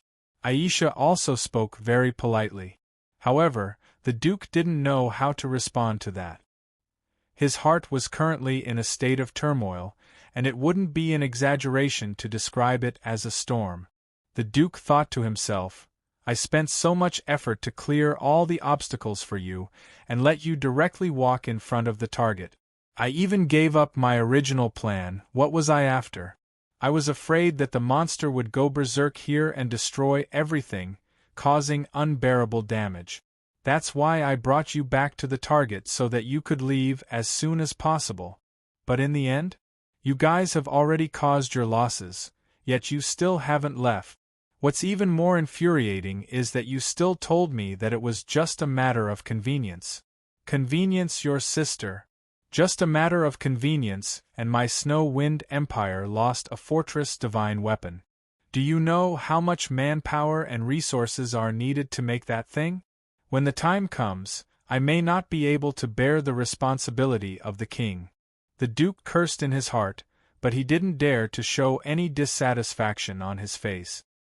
He took a deep breath and calmed himself down and said with a smile, I don't know what else Lady Aisha needs my help with. Just say it. However, even Bane felt that the smile on his face was very stiff. If that's the case, then I won't be polite with you. Aisha said. You'd better be polite, the Duke thought. The Dwarf King has asked us to bring all the dwarves here back to the Dwarf Kingdom, Aisha said. The Duke didn't say anything, because that would mean taking away more than half of the researchers in Morag, and the situation here was very complicated, so he couldn't make the decision. What's the matter, Lord Duke, is there a problem? Aisha saw that the Duke's face was troubled. Lady Aisha, this matter is very important, I can't make the decision. The Duke said.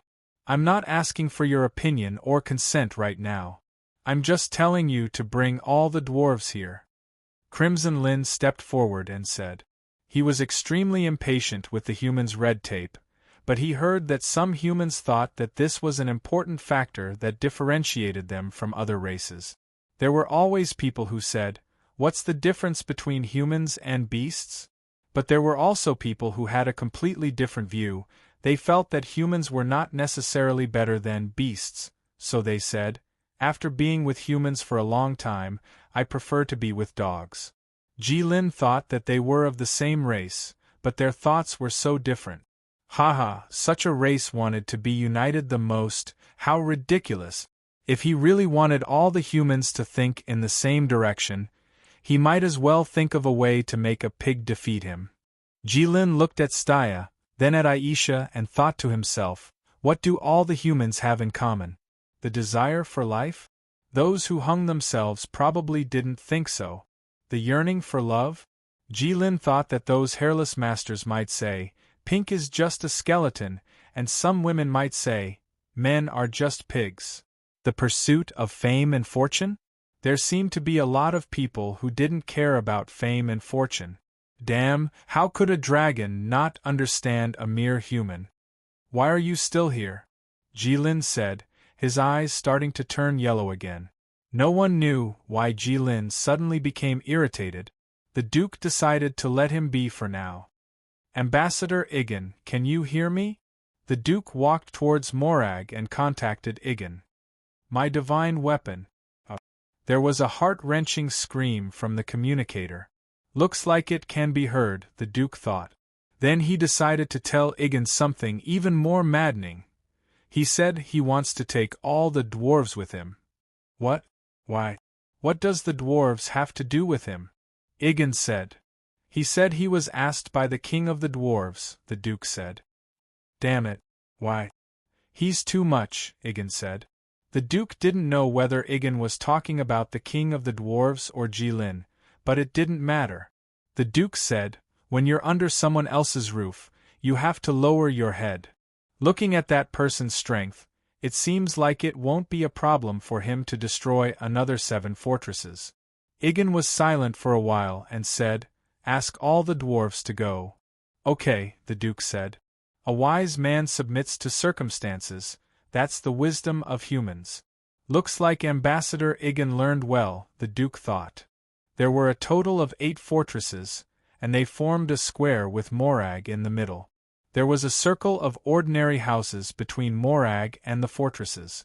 When the Duke first entered Morag, he had evacuated everyone to other regions.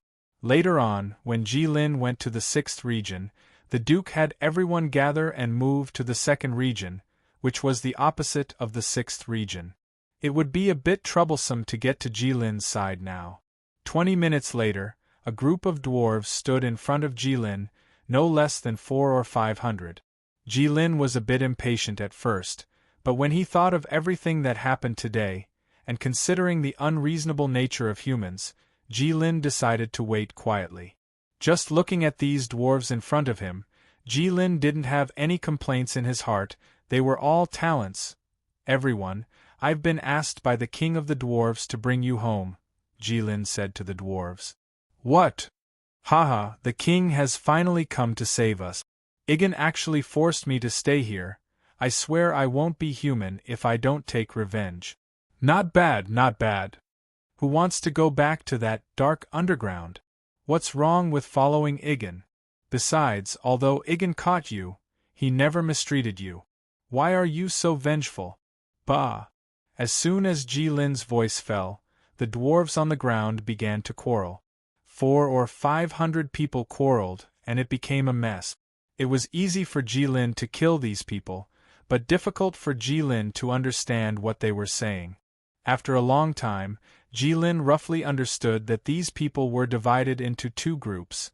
One group wanted to stay, and the other wanted to go back to the Dwarven Kingdom. Jilin thought, so it wasn't just humans who had different ideas. Jilin scratched his head and looked at Aisha. Aisha met Jilin's gaze, and without hesitation, turned her head to the accompanying dwarves. "If you want to stay, then stay," said the leading dwarf. "But..." Other dwarves wanted to speak, but the leading dwarf raised his hand to stop them. The leading dwarf bowed to Jilin and said, "Thank you, benefactor." Jilin nodded and said to the dwarves, "If you want to go, then stay. If you don't want to go, then leave." At that time, more than 100 people turned and left. This was a bit out of Jilin's expectations. He thought that half of them would leave. Jilin looked at the dwarves who stayed with satisfaction, and his pride was beyond words. He said to Aisha, "How do we go?" Aisha stared at Jilin with her beautiful big eyes, as if she was surprised that Jilin would ask such a question. "What's wrong?" asked Staya. Aisha ignored Staya and said carefully to Jilin, "Didn't you fly back with them on your back? Do you want to die?" Chapter 37. Aisha saw Jilin's angry face and quickly changed her words. She raised her hands and said, "Just kidding, just kidding. Haha." Jilin snorted and turned his head to the side. Aisha could only start to draw the magic circle silently. This was not part of her original plan. Staya looked at the god weapon wreckage on the ground and frowned. She was silent. Every time the weapons of mankind took a huge leap forward, it meant that more humans would be harmed, regardless of the original intention behind the creation of the weapons. Jilin saw Staya's expression and guessed what she was thinking. He chuckled and said, "It seems like all humans instinctively hate weapons. That's because we've been hurt by them." Staya sighed. "But you've never stopped making or researching weapons," Jilin said. "It's necessary," Staya said. "That's right, because humans need to survive. You're weak, so you need weapons to protect yourself. You need a sense of security. But no matter how powerful the humans' weapons are, you'll never be satisfied," Jilin said. "Why?" Staya said. "How can a race that can't even trust their own kind have a sense of security?" Jilin said. "You." Staya wanted to refute, but she didn't know where to start. She couldn't tell Jilin that although humans looked the same, they had more detailed classifications. Just like the elves, there were light elves, water elves, dark elves, and so on. But the difference was that the light elves and dark elves could live together harmoniously in the elven race, but the humans of the high mountain race would never think that the water elves were the same race as them. Most of the time, those who were not of the same race were not of the dwarves or beastmen. It was of the other races. This was normal in the eyes of humans, but it wouldn't make sense to Jilin. Actually, you know that humans have the absolute advantage on this continent. The other races are nothing to be afraid of. So, humans have been targeting their own race for a long time. They're really a race that likes to find trouble for themselves. But then again, if humans stopped fighting, how boring would the world be? It would be like a calm water surface without a single ripple. Don't you think so? Jilin sighed. Yes, my ass. A peaceful world where there are no conflicts and people are free of worries. It is called heaven in the light doctrine, Staya said. Then heaven is indeed very boring. No wonder so many people are bent on going to hell. Is the Church of Light really leading people to do good? Why do I feel that hell is more attractive than heaven? Jilin looked at Staya. The Megalosaurus is a creature from hell. Of course, you wouldn't understand the humans yearning for heaven. Staya started to attack him personally. Who said that? Jilin asked. The sacred Book of Light said that the Megalosaurus spread its wings from the deepest part of hell. It carried flames and black mist all the way up. It finally cracked the earth and came to the human world. It brought endless disasters and pain to the human world. Staya held the sacred Book of Light and was very familiar with the doctrine. The God of Light is so stingy. Jilin was stunned and muttered to himself. Don't insult the God of Light, Staya said coldly. She even took out the hammer of victory. Don't worship the God too much. Trust me, Staya. Just treat it as a memory. No matter what difficulties you face, no matter how much you pray to the God, you have to solve it yourself, Jilin said. Of course you have to rely on yourself. Because all the suffering is a test from the God. We don't ask for the God's help. We only hope to gain faith and courage from the God, Staya said righteously. All the suffering is from the God? Then don't you want to kill him? Jilin said. Yeah. Staya raised the hammer of victory and wanted to smash it on Jilin's head. But Jilin grabbed it. No matter how much Staya struggled, she couldn't move at all. Actually, what you said makes sense. You just need to gain courage from the god. Actually, you don't really want the god's help. If the god really shows up to help people, the first thing that people will feel is not gratitude, but fear, Jilin said. How can that be? Staya said. Trust me, if the people of the Church of Light find out that the God of Light is really standing in their church one day, then, no matter if it's the God or the people, both sides won't be happy. Jilin pushed Staya out and walked into the magic circle that Aisha had already drawn. Nonsense, why should I believe you? Staya shouted. That's because the times have changed. How can you say that it's nonsense? In the words of you humans, this is called the lesson of history, right? Jilin said. Okay, everyone pay attention. Go in 10 by 10. Don't push. Let's teleport. Aisha activated the magic circle. The Duke stood by the window and looked at where the divine weapon number 6 used to be. After a while, he let out a sigh of relief and said to Yen Gang behind the table, finally, they left. Yen Gang used his thumb to rub his swollen eyebrows and said, the loss this time is quite heavy. It's much lighter than I expected, the Duke said. You think? I don't know what His Majesty is thinking. The loss of the divine weapon isn't much, but the 300 researchers, who spent so much effort over the years, are gone just like that. Yen Gang was a bit heartbroken. His Majesty thinks that the two of you being able to protect Morag without suffering any losses is a great merit. As for those researchers and fortresses, His Majesty doesn't think they're worth mentioning. A voice suddenly came from outside the door. The owner of the voice pushed the door open and entered by himself. Secretary Bello? Why are you here? Yen Gang stood up and said in surprise. The Duke looked at the person who came in with a dark expression and was in a bad mood. He said, nonsense, even to you, His Majesty wouldn't say so much.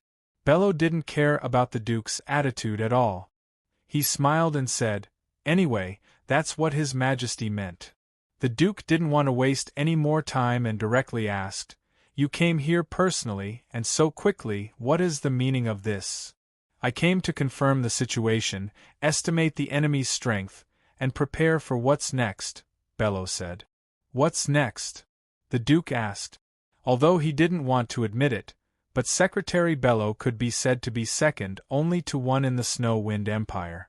For such a person to come here personally, it definitely wasn't for such a small matter.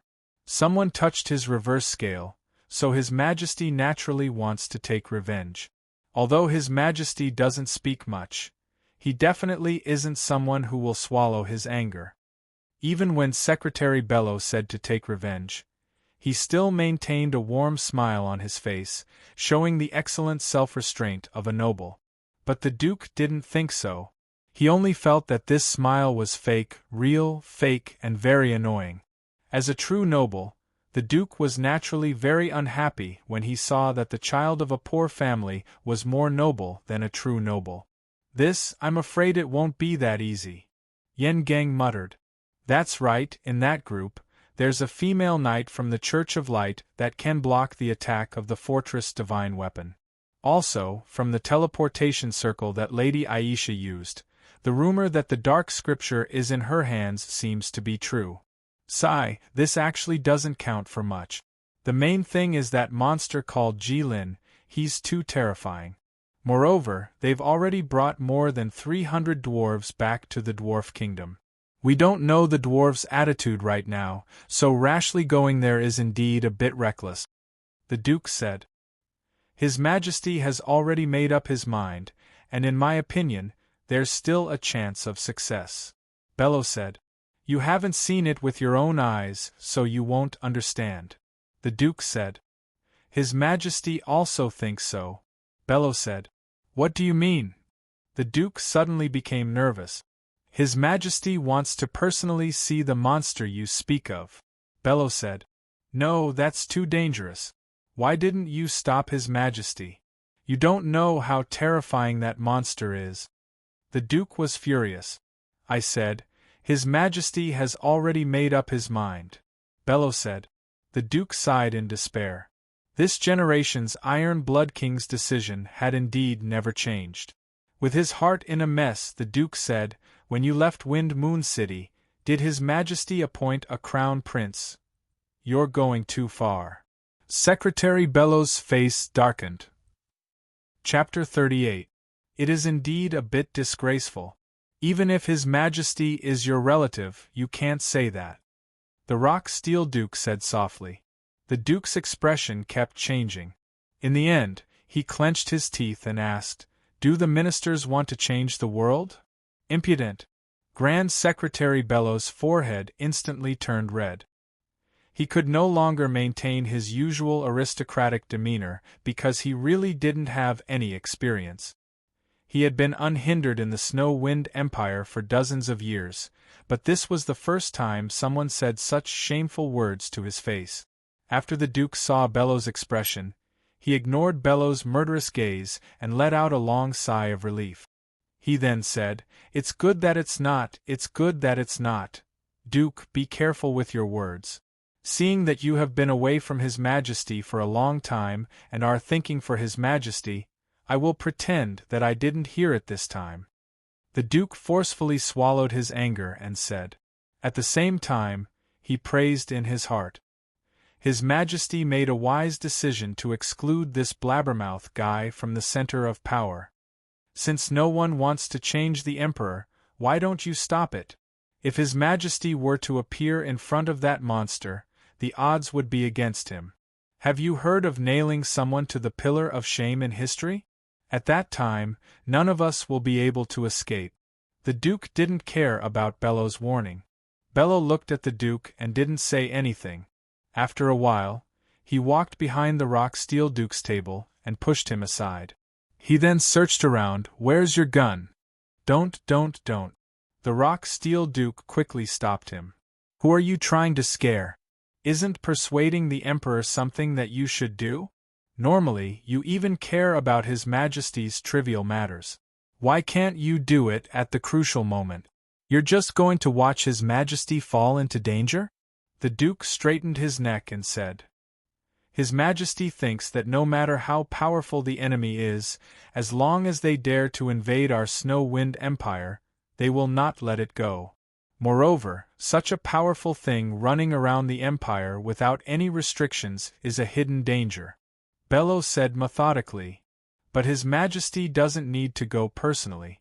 The Duke said, "His Majesty is determined to see the true strength of that monster." Bello said, "It's too dangerous. What did you tell His Majesty?" The Duke was getting anxious. "His Majesty didn't allow us to talk about it." Bello was silent for a long time. Finally, he sighed and said, "His Majesty received your message last night. This morning, he gathered all the ministers to discuss this matter. His Majesty pointed at General Chi Feng and said, 'Tell me about it.' Just as General Chi Feng said that they should wait and see, His Majesty raised his hand and said, 'Hmm.' Then, he pointed at General Chi Feng's rival, General Fei Hu, and said, 'Speak.' General Fei Hu naturally said that he should immediately send troops to encircle and suppress something. Then His Majesty said, 'Not bad,' approved. After that, the lords asked, 'Who will be the general?' His Majesty said, 'I will go in person.' At that time, of course, everyone was unanimously against it. That was what one would call a boiling cauldron of voices and indignation. The Duke described the scene vividly, and even now, it seemed that he still had lingering memories of it. Why do I feel like Mr. Bello, who was the Grand Secretary, was enjoying the show?" the Duke asked. "Nonsense, there's no such thing. Bello naturally wouldn't say that he would never go against His Majesty's wishes no matter what. Unfortunately, His Majesty didn't care about anyone. He just kept watching the crowd's indignation until everyone calmed down. Then, His Majesty left. This doesn't seem to be a big rule? Isn't this arbitrary?" The Duke was a little puzzled. "You don't know. These years, His Majesty's words carry enormous weight in the Empire. others don't dare to disobey him in the slightest. Either His Majesty doesn't express his opinion, or everyone listens to His Majesty. Fortunately, His Majesty hasn't done many things like this in the past few years. Bello said. All right, then tell me, why did His Majesty see the other party's true strength? The Duke had already accepted his fate. He had already realized that there was no changing the fact that His Majesty personally led the troops into battle. He could only hope that His Majesty's garrison's strength would exceed his expectations. All the legendary experts in the Wind-Moon Empire. Bello said. It seems that His Majesty didn't underestimate his opponent. The Duke agreed. 20,000 elite soldiers. Duke Bello said. If the other party's goal isn't to completely destroy these 20,000 soldiers, it shouldn't be of much use. Besides, we don't have the ability of Nanshin Kingdom. The Duke said. Even so, His Majesty is the Emperor. He must have the cards that he should have. Bello said. Ha! The Duke was clearly a little disdainful. He thought to himself, when you're beaten to a pulp, I'll see if you still want to have the cards. Anyway, when he saw that monster destroy the Fortress God weapon in one go, he didn't have the heart to think about these things. 2 moving cities. Chief Secretary Bello said. What? Is this true? The Duke's eyes bulged. Bello nodded. In that case, His Majesty should be fine. The Duke let out a long sigh, causing his figure to look a little shorter. After coming back to his senses, he asked, Has the Empire developed so quickly these years? Do the dwarves really have such great help? Bello stood proudly and cupped his hands. His Majesty is wise and mighty. The Duke was silent for a long time and also cupped his hands to Bello. That's true. It wasn't until this moment that the Duke completely erased the original plan in his heart.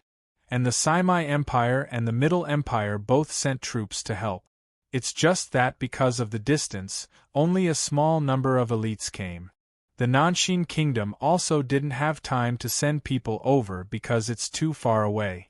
The Holy Dragon Empire seems to have some difficulties, so let's not talk about it. Bello said. The Duke sucked in a breath of cold air. The 3 empires acting together was a grand occasion that hadn't happened for many years. But the Duke instantly thought of the reason why this was a grand occasion. He hurriedly asked, We allowed the armies of other countries to enter our hinterland. What if they're up to no good then? Bello raised his hand and said, Don't worry.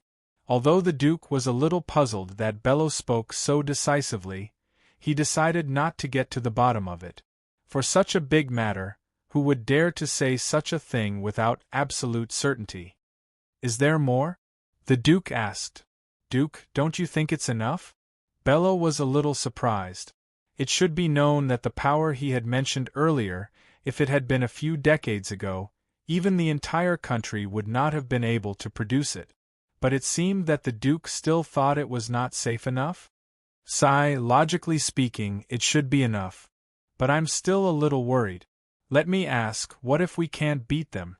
The Duke said. Bello pondered for a moment and said, If we can't beat them, if there really is an enemy with that kind of power, then naturally it's not up to you and me to worry.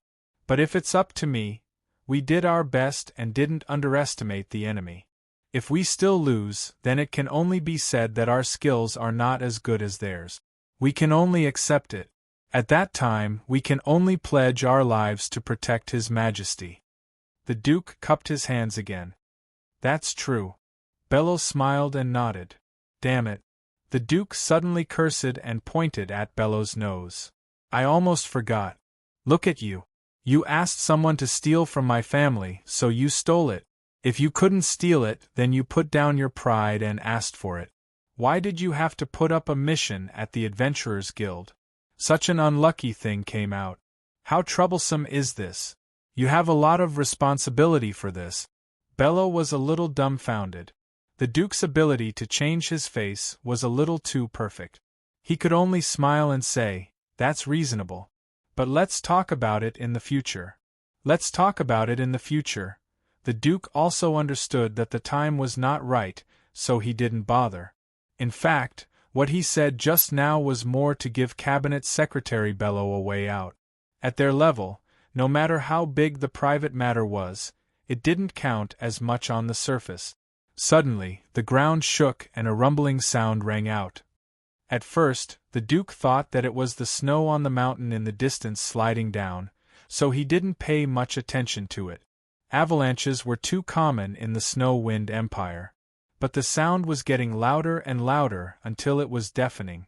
The Duke hurried to the window, but a huge shadow covered him. He couldn't see anything clearly, because the shadow also covered the entire Morag. The moving city descended in front of Morag.